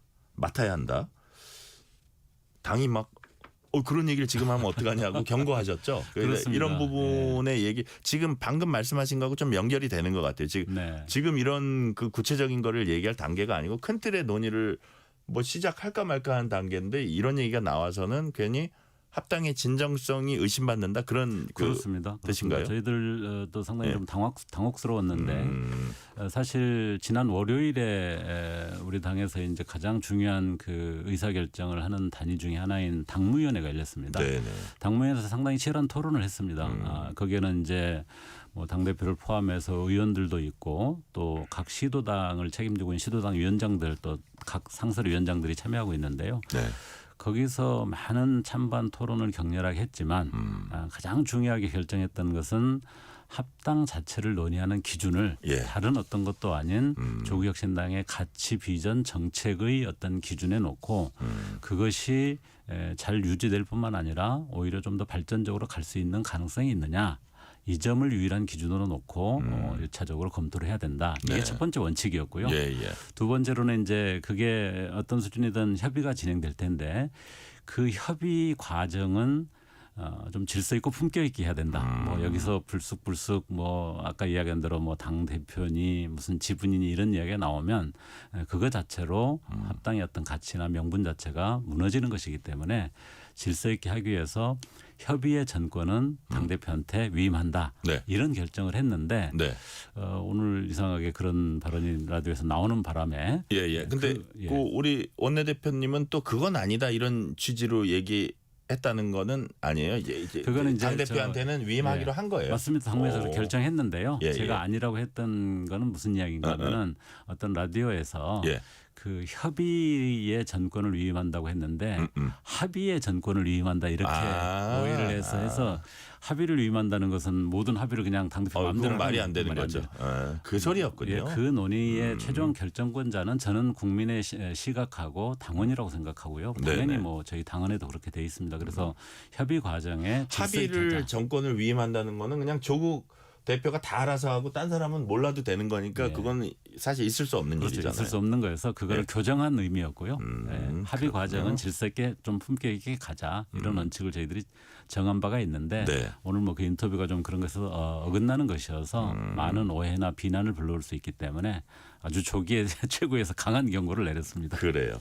자, 제가 자꾸 이제 뭐 하게 되면 지분 요구 이거를 현실적으로 지분 요구하면 되게 뭐 이렇게 뭐 뒷거래를 하는 것 같고 나쁘게 들리지만 어쨌든 두 어떤 그 실체가 합칠 때 어떤 역할 분담이랄지 뭐 이런 거기서의 위상의 문제랄지 뭐 이런 것들이 뭐 지방선거를 앞두고 있으니까 공천 문제가 결부가 안 될 수는 없거든요. 그렇습니다. 그래서 그 뭐 공천에서 예를 들어서 뭐 부산은 우리에게 달라 뭐 예를 들어서 그런 것들은 너무 이제 나간 얘기이기 때문에 그런 건 차치하더라도 자, 좀 큰 틀에서 어떤 명분이나 가치나 이런 것들 방향을 딱 그 정한 다음에 아까 실무 테이블이 열릴 거라고 말씀하셨는데 그렇게 됐을 때 조국혁신당 구성원들이 좀 큰 정당에 들어가서 합당이 됐을 경우에 어떤 역할을 해야 된다고 보십니까? 아직 뭐 그런 것까지 구체적으로 그리지는 못했습니다. 구체적으로 그리지 못했는데 1차적으로는 저희들이 가장 강조했던 분야들이 이제 정치 개혁이었고요. 정치 개혁을 포함해서 뭔가 좀 국가적인 어떤 큰 구조나 운영 체계를 좀 바꾸는 개헌의 문제가 있습니다. 이런 부분들이 좀 적극적으로 좀 진전이 될 필요가 있다. 이걸 계속 강조하고 있고요. 동시에 아까 말씀드렸던 저희의 어떤 핵심 비전이 사회권 선진국이라는 것이었는데 국민들의 어떤 삶을 좀 획기적으로 진전시킬 수 있는 핵심 정책들, 주거라든지 노동, 또 돌봄, 뭐 성평등 이런 문제들에 대해서 저희들이 좀 중요하게 강조하는 정책들이 있습니다. 예를 들면 부동산에서 토지 공개념이라든지 양질의 공공주택을 좀 대거 공급하는 것이 핵심적인 정책 수단이라고 생각하고 있는데 그런 부분들이 좀 획기적으로 진전될 수 있는 가능성을 찾는 것 뭐 이런 부분들이 우선이라고 생각하고요. 그걸 이제 만약에 합당 과정이 진행된다면은 새로운 체계 속에서 어떻게 그럼 구현할 수 있을 거냐라는 부분들은 조금 더 세부적인 논의를 해봐야 할 것 같습니다. 그래요. 지금 조국혁신당도 내부적으로 치열하게 논쟁하고 있고 논의하고 있고 민주당도 지금 겉모습만 보면 막 되게 덜그덕거리고 막 파열음이 나고 있거든요. 그래서 우리 의원님 보시기에 자 이거는 그래도 성사된다. 깨질 수도 있다. 이쪽에 가중치를 둔다면 어느 쪽이 좀 가깝습니까? 저는 솔직히 반반이라고 생각합니다. 반반이에요. 왜냐하면은 정청래 당대표의 제안이어서 그 무게는 뭐 가볍지 않습니다. 네네. 민주당 내에서도 여러 가지 절차적 뭐 한계를 제기는 하고 있지만 네네. 지적은 하고 있지만 네. 현재 이런 수준으로 제기된 것을 그냥 없던 것처럼 만들 수는 없다. 진지하게 그건 진전을 시켜야 된다. 그렇죠. 이런 시각들이 아주 지배적이라고 생각을 하고 있고 저희도 네. 논의를 시작한 이상 굉장히 책임 있게 뭔가 진전시키는 논의는 필요하다 이렇게 생각하고 있습니다. 그거는 이제 합당으로 갈 수 있는 가능성이 열려 있다는 건데 네. 그러나 어떠한 사전 조율이나 준비가 없는 상태 출발선이기 때문에 구체 논의 과정에서 어떻게 되느냐에 따라서 논의 자체가 더 진전이 불가능할 수도 있다는 점에서 저는 네. 그냥 반반으로 생각하고 있습니다. 그래요. 자, 김영진 민주당 의원이 지방선거 이후나 총선에 가까워져 가지고 합당 통합 이렇게 추진하게 되면 분열 갈등은 현재보다 더 커질 것이다. 이 얘기는 이렇게 제가 해석해 보건데 어쨌든 추진을 하려면 지금이 적기다. 거기는 동의하십니까? 저는 장단점이 있는 것 같습니다. 그래요? 예. 뭐 총선 전에 진행하는 것은 예. 시간적 촉박함이 굉장히 큽니다. 예. 시간적 촉박함 때문에 뭔가 내부의 이견을 조정하고 좋은 안을 만드는 작업에 있어서 너무 이렇게 제약을 받는 측면이 있습니다. 예. 그래서 뭐 급한 결정을 잘못할 수도 있고 또는 그거에 대한 판단할 수 있는 여유가 없어서 무너질 예. 수도 있다. 이런 단점이 있고요.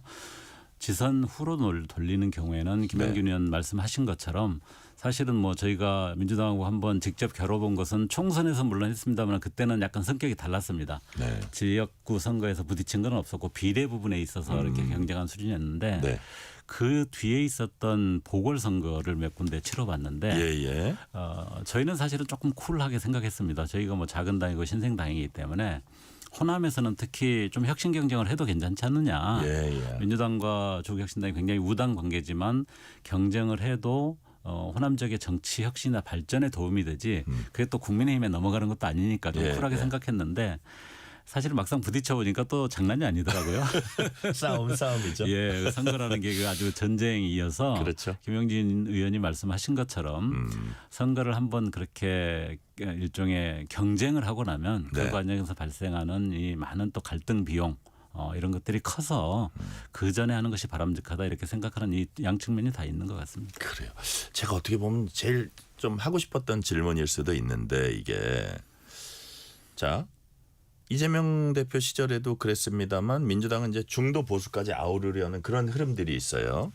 자 그렇지만 조국혁신당은 진보 쪽의 선명성 이걸 더 강조하고 있거든요. 그렇다면 군소 정당으로서 민주당이란 거제 정당 밖에서 차별성을 꾀하는 것과 네. 그 안에 들어가서 민주당이라는 집권 여당 거대 집권 여당이란 한 스펙트럼으로서 그 차별성을 꾀하는 것이 어떤 것이 더 효과적이고 좀 이렇게 잘 와닿고 정책으로 발현되기가 쉽다고 보십니까? 사실 이번 합당론에서 조국혁신당 입장에서 보면 가장 본질적 질문 중에 하나입니다. 예. 조국혁신당이 그동안 민주당의 어떤 후보로 출마할 수 있는 사람들도 있었겠지만 그렇지 않고 독자 창당을 하고 그걸 통해서 전반기에는 소위 윤석열 검찰 독재에 대응하는 새빙선 역할을 또 검찰 개혁이나 사법개혁과 같은 권력기관 개혁에 대한 굉장히 선도적인 역할을 저희 나름대로는 굉장히 충실하게 잘했다고 생각하고 있습니다. 네. 그 역할이 지나고 나서 새로운 역할들을 우리가 설정할 때 중요하게 제기했던 것은 민주당이 이제 내란을 극복하고 대선 과정에서 상당히 중도 보수 우클릭을 많이 했고 저는 뭐 정치 전략적으로는 상당히 현명한 선택을 했다고 생각을 합니다. 네.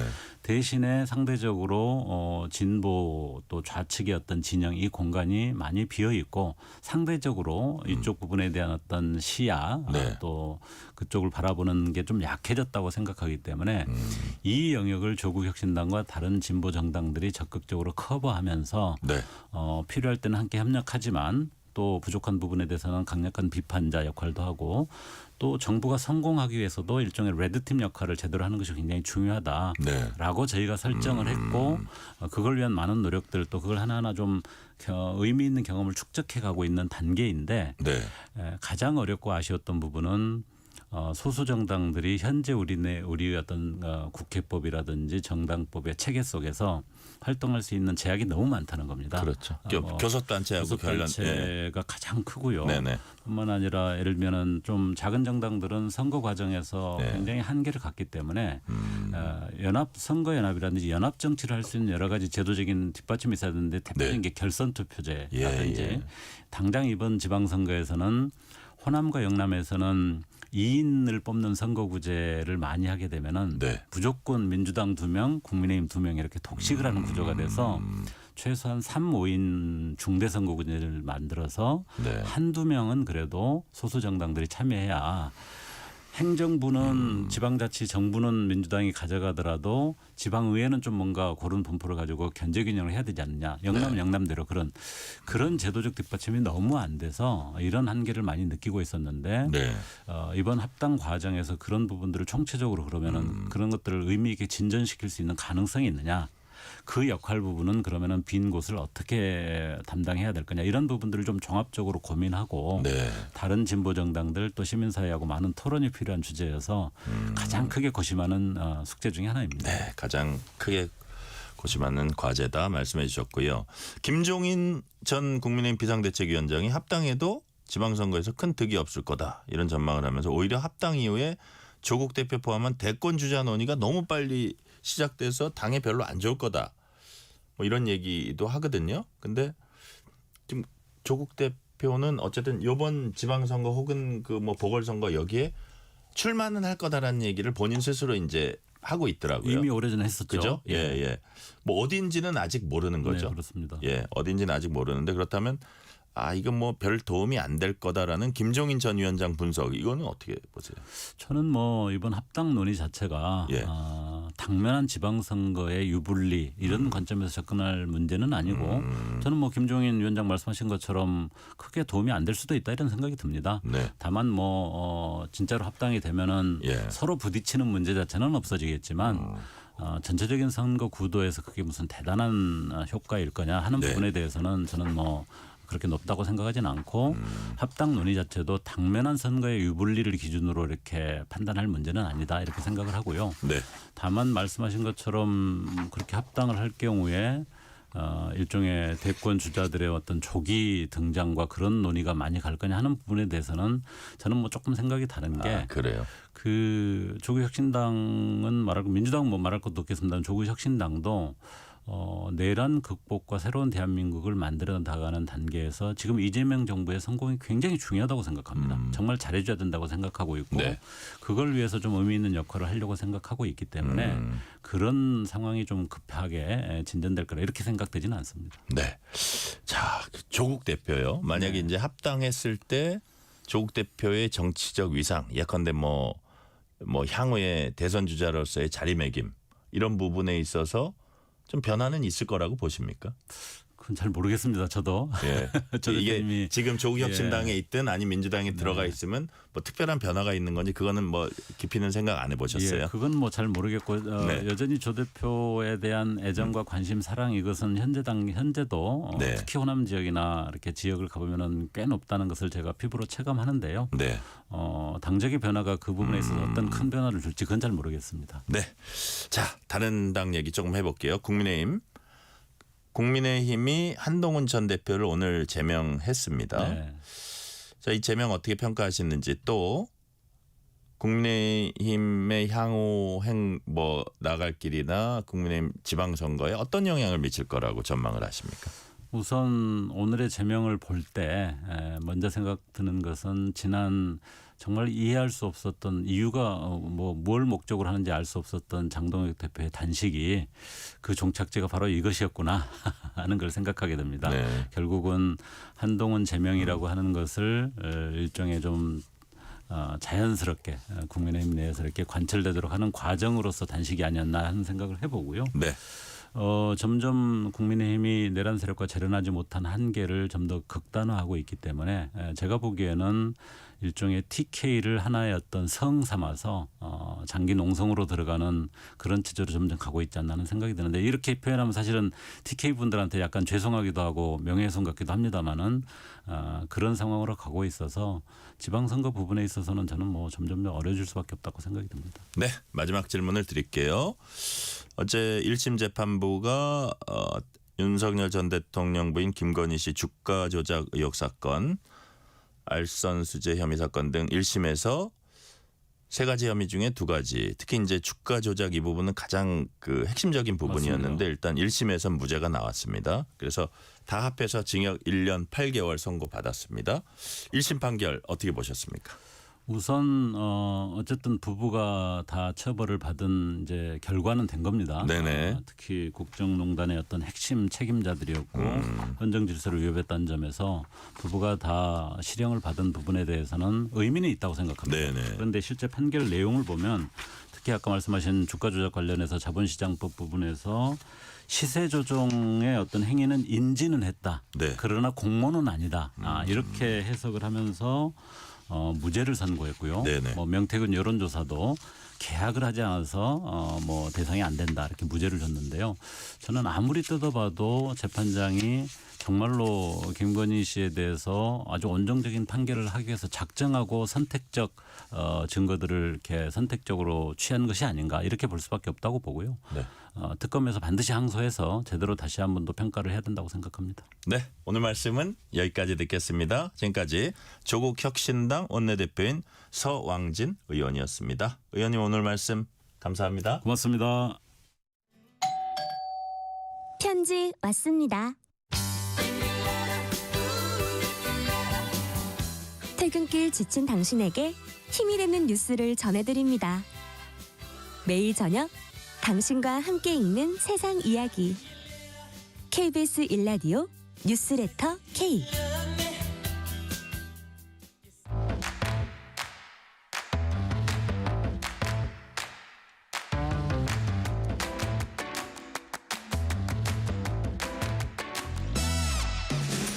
오늘 가장 뜨거운 뉴스, 화제 소식 쏙쏙 골라서 전해드립니다. 뉴스레터 브리핑 윤슬기 연합 인포맥스 기자와 함께합니다. 윤슬기 기자님 어서 오세요. 네, 안녕하세요. 이재명 정부가 서울과 수도권 핵심 입지의 주택 6만 가구를 공급하겠다 오늘 발표했습니다. 이번 부동산 공급 대책 어떤 의미를 갖고 있습니까? 네, 이번 대책이 이재명 정부가 내놓은 첫 본격적인 도심 주택 공급의 청사진이다 이렇게 볼 수 있는데요. 지난 9.7 대책의 후속 성격이긴 한데 이번엔 좀 방향이 분명합니다. 우선 핵심이 두 가지인데요. 서울과 수도권에 사람들이 실제로 살고 싶어하는 자리에 공급하겠다라는 점이고요. 네. 두 번째는 그 물량을 청년과 신혼부부에게 집중 배분하겠다라는 것입니다. 총 공급 물량은 말씀하신 대로 6만 가구인데 이 중 절반이 넘는 3만 2천 가구가 서울에 들어오고요. 면적으로 따지면 여의도의 1.7배, 가구 수로 보면 판교 신도시의 2배 규모입니다. 이번 대책이 좀 눈에 띄는 이유는 그동안 공급이 어렵다라고 여겨졌던 군유지, 군부지, 그리고 공공기관 이전 부지를 좀 대거 활용했다라는 점이고 또 용산, 태릉, 판교 인접지역, 과천 같은 곳은 그 자체로 좀 상징성이 큰 입지거든요. 네. 정부가 공급 의지를 시장에 좀 강하게 보여주는 메시지란 평가도 나오고 있습니다. 네.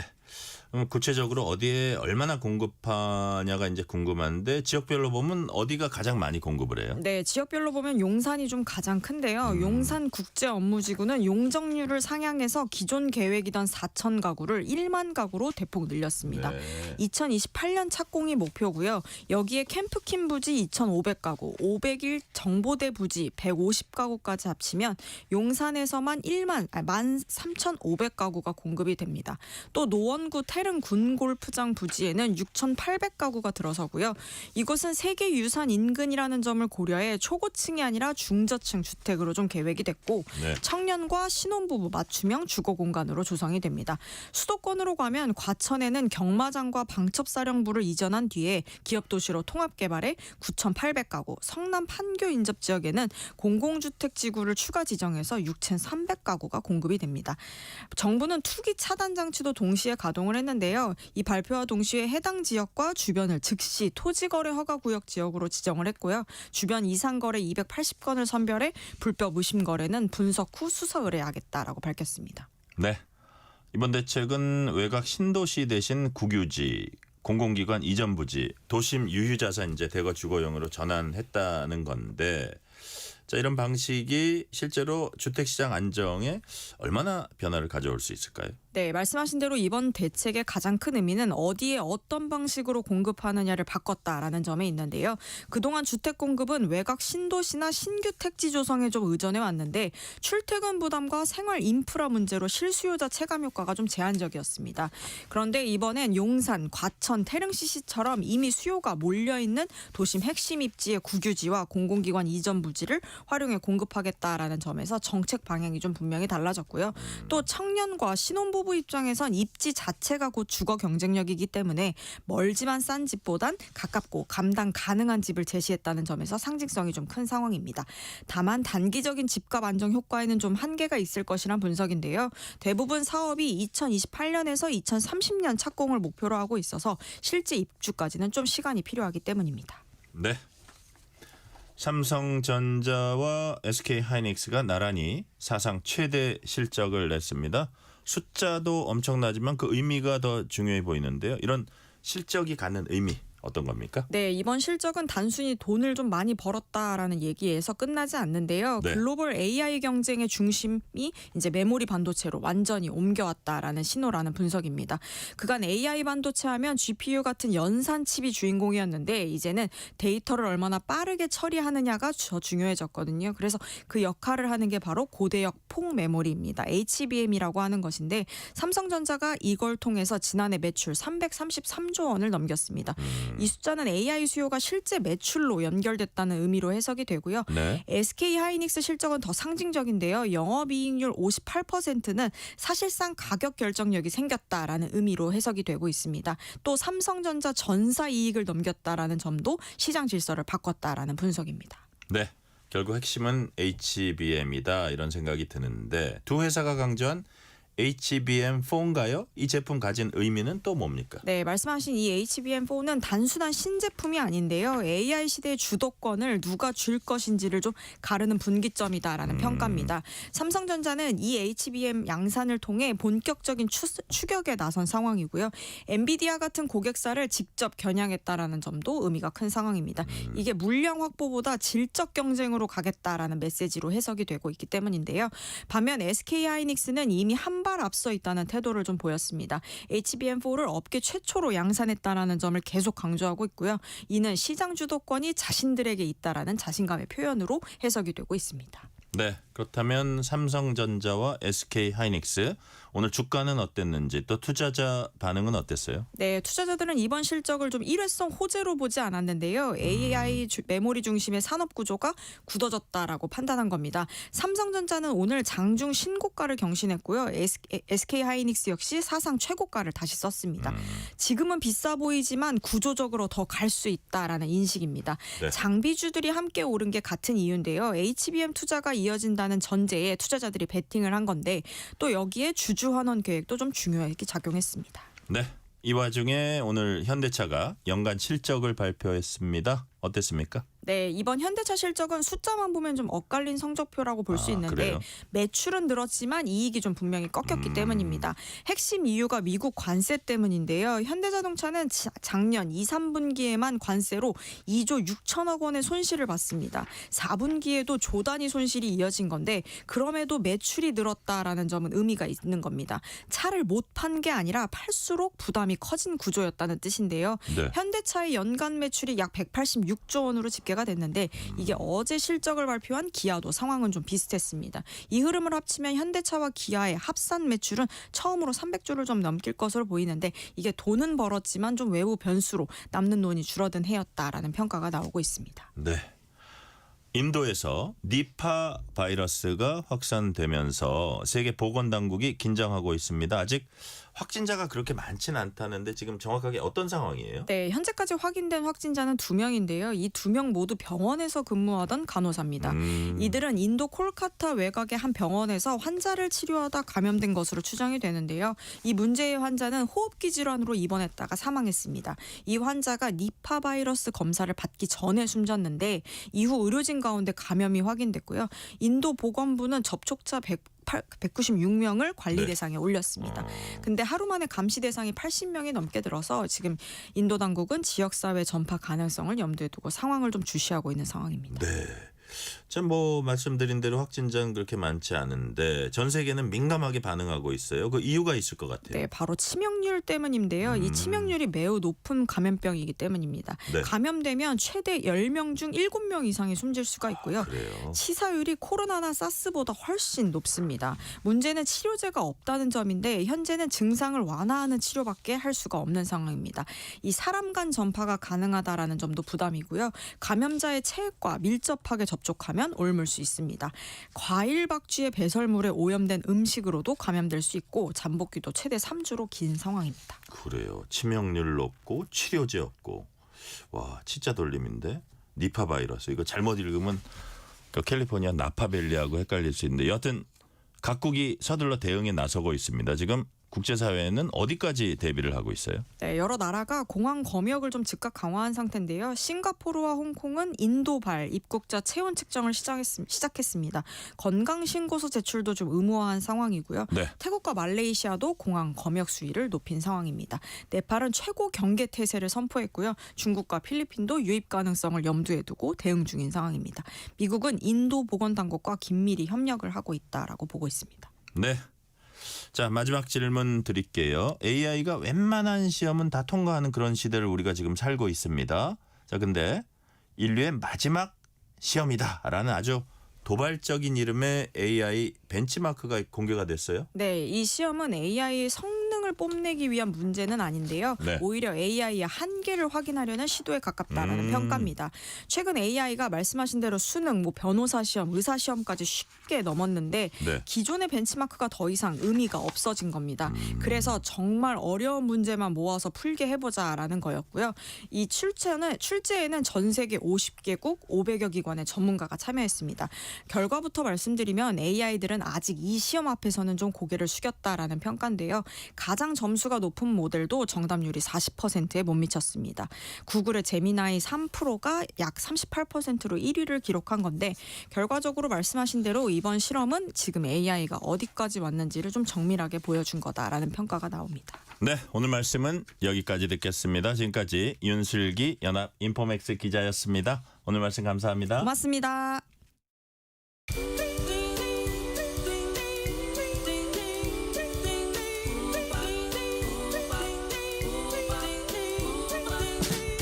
오늘 하루 뉴스를 정리해주는 다정한 편지 한 통. KBS 일라디오 뉴스레터 K.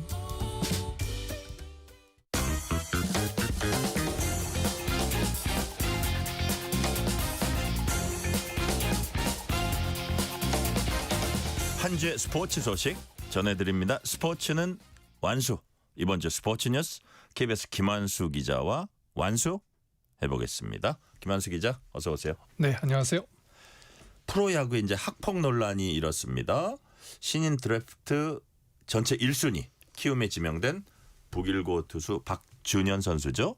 서면 사과라는 행정 심판에 불복하고 행정 소송을 하기로 했어요. 네, 사실은 이제 한 차례 번복이 돼서 혐의 없음에서 네. 가벼운 징계를 받긴 했는데 학폭 선수라고 인정을 하게 되면 아무래도 낙인이 찍히고 오명이 남을까봐 아예 이번 학교 폭력에 대한 결백을 입증하려는 시도로 보입니다. 그래요. 2년 전에 있었던 일이에요. 이제 박준현 선수하고 다른 선수들이 이제 한 선수에 대해서 좀 주장하기 언어 폭력을 행사하고 집단 따돌림을 이렇게 했다는 의혹이 있었고 그래서 처음에 조사를 했는데 혐의 없음 판정이 나왔는데 최근에 다시 한번 그 행정 심판을 받아보니까 고의성도 조금 있어 보이고 하지만 지속성이 없어서 가장 가벼운 징계인 서면 사과 정도는 하는 게 낫겠다 이렇게 결정을 내렸는데 박준현 선수는 이제 이 결정 전후에서 계속 인터뷰를 하면서 결백을 주장해 왔어요. 아니다. 그리고 사실 떳떳하기 때문에 때문에 이런 것 뭐 결과에 별로 신경 쓰지 않는다. 그리고 이제 평소 이제 그 박준현 선수의 아버지인 박성민 코치가 인성이 중요하다 야구 실력보다는 그런 걸 강조해 왔기 때문에 아버지 말을 따라서 그렇게 행동해 와서 사실 그런 게 없다라고 생각하고 있었다. 그런데 이제 심판 결과 행정 심판 결과는 박성민 코치가 그 선수에게 사과도 했고 또 뭐 집단 따돌림으로 인해서 뭐 우울증 같은 정신적인 피해가 일부 인정이 되기 때문에 서면 사과해야 되겠다 이렇게 결정을 내렸는데 사실 이제 이 어린 선수가 받아들이기 좀 힘들었던 것 같아요. 키움이 이제 타이완으로 그 전지훈련을 가는데 아무 발표 없이 따라가 버렸고 그러다 보니까 이제 모든 화살이 키움 구단에 이제 전가되면서 어떻게 저런 선수를 이렇게 확실히 정해지지도 않았는데 전지훈련까지 데리고 갈 수 있느냐 이런 논란이 일으니까 결국은 이제 이런 복잡한 문제를 행정소송을 통해서 법적인 절차를 통해서 확인받는 이제 단계로 접어든 것 같아요. 뭐 결백을 주장해서 선수의 미래를 깔끔하게 하느냐, 뭐 동료 선수의 폭력 때문에 우울증을 호소했던 그런 피해자를 구제하는 길이 열리느냐, 법원의 판결에 이제 뭐 달려 있네요. 그러니까요. 자, 노시환 선수 지난해 하나 돌풍 이끌었었죠. 근데 연봉이 200% 인상됐어요? 네. 3억 3천 받던 선수가 이제 10억 대열에 올랐습니다. 와, 10억. 네, 203%. 뭐 지난해 뭐 한화가 거둔 성적을 감안하면 충분히 뭐 받을 수 있는 내용이고요. 또 뭐 아시다시피 오른쪽 이제 거포가 없는 상황에서 노시환 선수가 가능성을 보여줬기 때문에 뭐 내년 FA를 앞두고 이제 프랜차이즈 선수를 이제 묶어두려는 한화의 저거이기도 하고 한편으로는 핵심 선수를 보호하기 위한 장치일 수도 있어요. 왜냐하면 다른 이제 FA가 돼서 다른 구단에서 영입하게 되면 지금 연봉이 높기 때문에 뭐 최대 30억까지 보상해야 되는 상황이 벌어질 수 있거든요. 뭐 한화의 뭐 노시환 선수나 삼성의 원태인 선수를 이렇게라도 이제 묶어두고 싶은 마음일 거고 한편으로는 이제 이렇게 되다 보니까 몸값이 너무 올라가서 뭐 과거 이대호 선수가 뭐 4년 150억 받은 거 다 넘어가는 거 아니야? 뭐 이제 이런 전망이 나오고 있습니다. 뭐 한화 입장에서는 선수의 충성심보다는 선수가 자부심을 느낄 수 있게 한마디로 금융 치료, 뭐 금융 보상을 확실하게 해줘야 이 선수가 움직이지 않을 수 있겠다 이렇게 판단했다고 하는데요. 요즘은 사실 그 FA 단연 계약도 있지만 BFA로 계약하는 경우가 있어요. 그렇게 되면 어차피 몸값은 올려줘야 될 거고 FA 수준을 올려줘야 될 거고 그렇다고 한다면 아까 이제 150억까지 말씀드렸잖아요. 그러면 사실 10억에서 한 6억 더 주는 거는 어떻게 보면 안전장치 치고는 이렇게 크게 비용이 들어가지 않는 거다 이렇게 판단할 수도 있을 것 같습니다. 네. 프로축구에선 울산 HD가 명가 재건위에 안간힘 쓰고 있다고 합니다. 근데 KBS 기자가 전지훈련 현지 취재를 했죠. 네, 지금 그 이준희 기자가 가 있습니다. 아랍에미리트에 가서 대체 그 3연속 우승이나 했던 팀이 왜 이렇게 문제가 있을까? 그리고 선수단 분위기는 어떨까?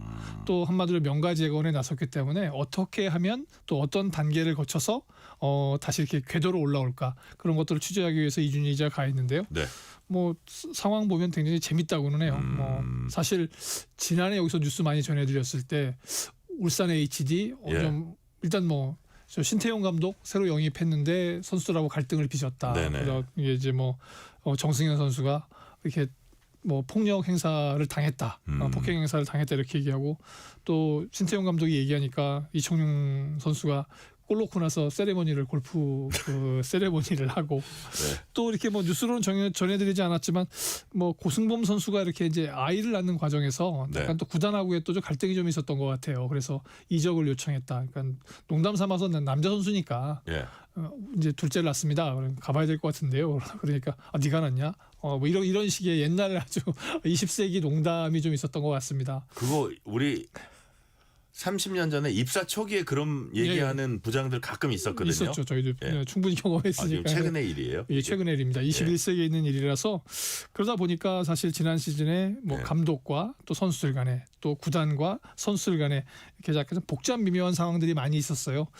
그런 것들이 경기력에 많은 영향을 끼친 게 아닌가 싶었는데 일단 울산 HD가 뽑아둔 카드는 김현석이라고 하는 정말 그 어떻게 보면 현대 그 했던 팀에 그 레전드를 영입을 했습니다. 그래서 선배고 우승의 기념을 가지고 있던 그런 선배가 감독으로 오면서 과연 그러면 또 우리 또 좀 약간 딱딱한 문화가 되지 않을까 싶었는데 김현석 감독이 그 체격에 비해서는 좀 귀여운 행동을 지금 하고 계십니다. 보니까 귀요미 스타일이군요. 네, 분위기도 잘 추스르고 특히 뭐 정승현 선수라든가 그 고승범 선수의 아픈 부분들을 이렇게 다독이면서 마치 형처럼 또는 친구처럼 하고 있고요.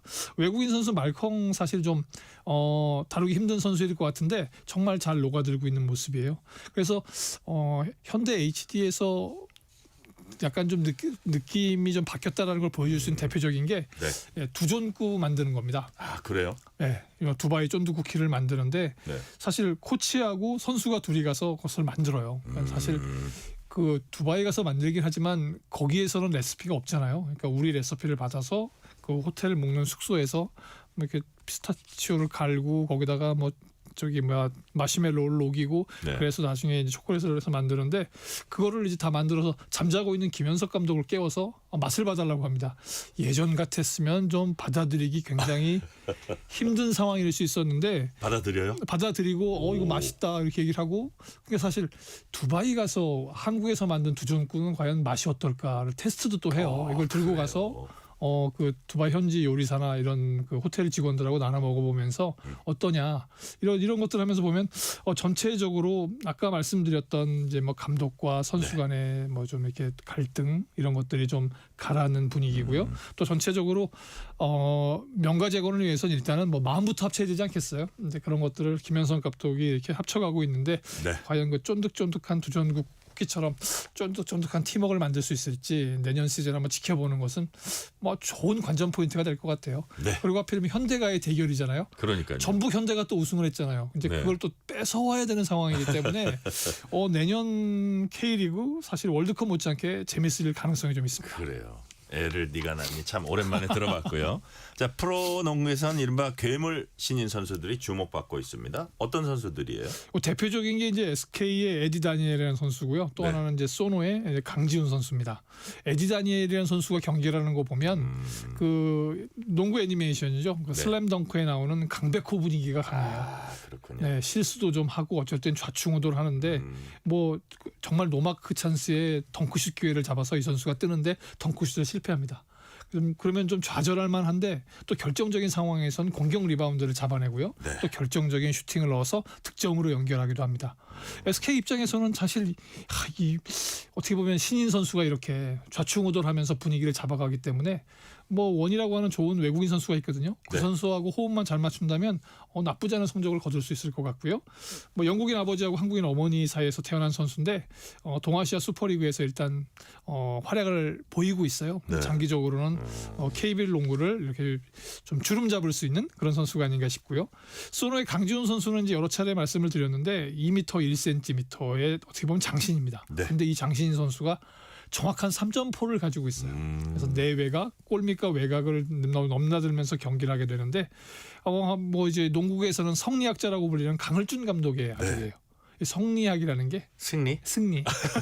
발음이 저 영남분이군요. 네, 그렇습니다. 그래서 이 강을준 감독의 아들인데 좀 평상시에는 되게 아주 여리여리한 선수로 보여요. 그런데 코트에만 들어가면 야생마로 변하기 때문에 특히 이제 지난 27일에 이제 모비사우 경기를 하면서 리콜라이스 마줄스라고 하는 이제 외국인 감독, 국가대표 외국인 감독 앞에 첫 선을 보였는데 두 선수 다 뭐 이렇게 좀 나쁘지 않은 걸 보여서 사실 요즘 NBA 가면은 그 우리 흔히 말하는 빅맨 4번, 5번 뭐 그러니까 포워드나 센터가 3점슛을 넣는 경우도 많이 있거든요. 근데 이 두 선수는 덩크도 되고 3점도 되는 정말 우리 농구가 다시 한번 중흥기를 맞을 수 있는 계기가 될 수 있을 것 같은 그걸 이끌어줄 수 있을 것 같은 두 선수가 등장했습니다. 자 모비스 얘기하셨는데 함지훈 꾸준함의 대명사 현역 최고령이죠. 결국 은퇴 선언했네요. 네. 43살입니다. 와 대단해요. 네 그리고 한 시즌도 다른 팀으로 이적하지 않고 그 처음에 2007년에 드래프트 10순위로 모비스에 들어왔는데 18시즌 동안 한 팀에서 생활을 했어요. 그래서 그 와중에 뭐 5번의 우승과 정규리그 우승했고 챔피언 결정전 MVP도 차지했거든요. 그러다 보니까 이제 모비스 팬들은 요즘 그 동영상 같은 거 잘 만들잖아요. 50세까지 뛰고 있는 함지훈 선수를 만들어서 공유하고 그러죠. 그렇군요. 네, 7년 남았는데 아쉽게 은퇴를 하네요. 근데 뭐 사실 함지훈 선수 하게 되면 이런 기록보다도 아주 많은 분들이 기억하는 장면이 딱 한 장면이 있습니다. 뭐죠? 블락. 허재 감독의 블락 사건이 있을 때 KCC 장민국 선수의 공을 가로챘을 때 그게 이제 허재 감독은 파울이라고 주장을 하고 심판은 약간 뭐 잘못 봤는지 모르지만 그 이제 블록이라고 해서 함지훈 선수가 그 공을 뺏어서 골을 집어넣었습니다. 그래서 이제 그런 장면이 있었는데 뭐 본인은 어떻게 생각하냐 그러면 파울이었던 것 같기도 하고 아닌 것 같기도 하다. 결국 이제 판정은 심판의 몫이기 때문에 그런 명장면 추억을 만든 선수가 이제 은퇴를 하게 되는데 뭐 야구 삼성의 이승엽, 오승환 선수처럼 이제 은퇴 투어를 시작해서 각 팀과 마지막 경기를 가지게 됩니다. 그때마다 응원해 주시고 또 이런 선수가 나오는 것도 사실 슈퍼스타 못지않게 중요하거든요. 그럼요. 네, 그래서 이렇게 오랫동안 생활할 수 있는 그런 선수가 나타날 수 있도록 또 우리 지도자들이 많이 키워내야 될 것 같습니다. 네, 많은 울림을 주고 있고요. 테니스 메이저 첫 대회 호주 오픈에서 알카라스가 아마 세계 랭킹 1위죠. 네. 세계 랭킹 1위다운 매너 보여줬습니다. 어떤 일이 있었습니까? 8강전이었는데 이제 첫 세트에서 6대5로 앞선 상황이었어요. 근데 상대 선수가 이제 그 서브 제한 시간이 25초인데 25초를 넘겨서 서브를 넣게 됩니다. 그러니까 이제 근데 상황을 자세하게 보면 그냥 넘어가도 되는 상황인데 알카라스가 굳이 가서 그 심판을 설명을 합니다. 사실은 내가 서브를 받을 위치에 가 있지 않았기 때문에 저 선수가 넣지 못한 거다. 그래서 사실은 내 불찰인데 왜 쟤한테 저걸 주지? 이렇게 경고를 주시가 됐는데 심판이 NO! 해서 딱 끊어버렸어요. 아, 그래요? 그러니까 호주 팬들은 열광하고 또 본인은 본인 지킬 걸 지키고 그런 거 보면 뭐 세계 1위라는 선수 혹시 뭐가 있어도 있습니다. 나이도 참 젊은데, 그죠? 네. 세계 1위가 그냥 하는 게 아니군요. 자, 또 다른 4강전에선 통산 24승 조코비치, 아마 호주 오픈 통산 24승 얘기하는 것 같고 새로운 1위 꿈꾸는 신네르, 장신의 선수죠. 자, 맞대결 펼치게 됐습니다. 이 대결 역시 기대가 돼요. 네, 팬들은 이거 테니스에 신이 있다면 신이 보고 싶어서 이 경기를 만들었다 이렇게 평가하고 있습니다. 왜냐하면 뭐 신네르 선수는 계속 승승장구하고 올라가고 있는데 조코비치 선수가 16강전을 기권승을 올라갔어요. 근데 8강전에 무세티하고 경기를 가졌는데 이 선수도 기권을 해서 4강에 올라가게 됩니다. 두 번의 행운을 얻은 것, 두 번을 행운을 얻어서 이렇게 4강에 올라간 것. 만약에 신이 있다면 조코비치에게 승리를 주기 위한 하나의 사인이냐 아니면 뭐 이미 기억하시겠지만 지난해 프랑스 오픈하고 윈블던에 졌거든요. 세 번째 패배를 안기기 위한 어떻게 뭐 사전 그것이냐. 그래서 팬들의 입장에선 경기도 보고 또 그런 스토리도 즐길 수 있는 좋은 내용인 것 같습니다. 네, 시간 관계상 짧게 여쭤볼게요. 알파인 스키 시각장애 국가대표 최사라 선수 이번 코르티나 동계 패럴림픽에서 꼭 메달 따겠다. 벼르고 있다면서요. 네, 4년 전에 이 선수가 나가서 10위권 성적을 거뒀거든요. 알파인 스키에서. 근데 2년 전에 어은미라고 하는 가이드 러너를 잘 만났어요. 그러니까 가이드 러너와 선수의 케미가 좋거든요. 그 올해 성적도 괜찮아요. 그래서 3월에 메달 소식 한번 들려주면 좋을 것 같습니다. 그래요. 최사라 선수 기대합니다. 끝으로 이번 주말 챙겨봐야 할 경기 어떤 게 있습니까? 네, 여자 배구 흥국생명하고 페퍼저축은행 경기인데요. 흥국생명 5연승 거두고 있습니다. 김연경 선수 빠졌는데 왜 그렇게 잘하는지, 대체 레베카 선수하고 요시아라 감독은 대체 무엇을 만들어내고 있는지 지켜보시면 여자 배구 보는 새로운 재미 느끼실 수 있을 것 같습니다. 네, 오늘 말씀 여기까지 듣겠습니다. 지금까지 김한수 KBS 기자였습니다. 오늘 말씀 감사합니다. 오늘 뉴스레터 K는 여기까지입니다. 커피 쿠폰 당첨자 명단은 뉴스레터 K 홈페이지 확인해 주시고요. 끝곡으로는 The Sound of Silence 듣겠습니다. 사이먼 앤 가펑클이 부른 Sound of Silence가 아니고요. Disturbed가 불렀습니다. 오늘도 함께해 주신 청취자 여러분 진심으로 감사드립니다. 지금까지 뉴스레터 K 전종철입니다.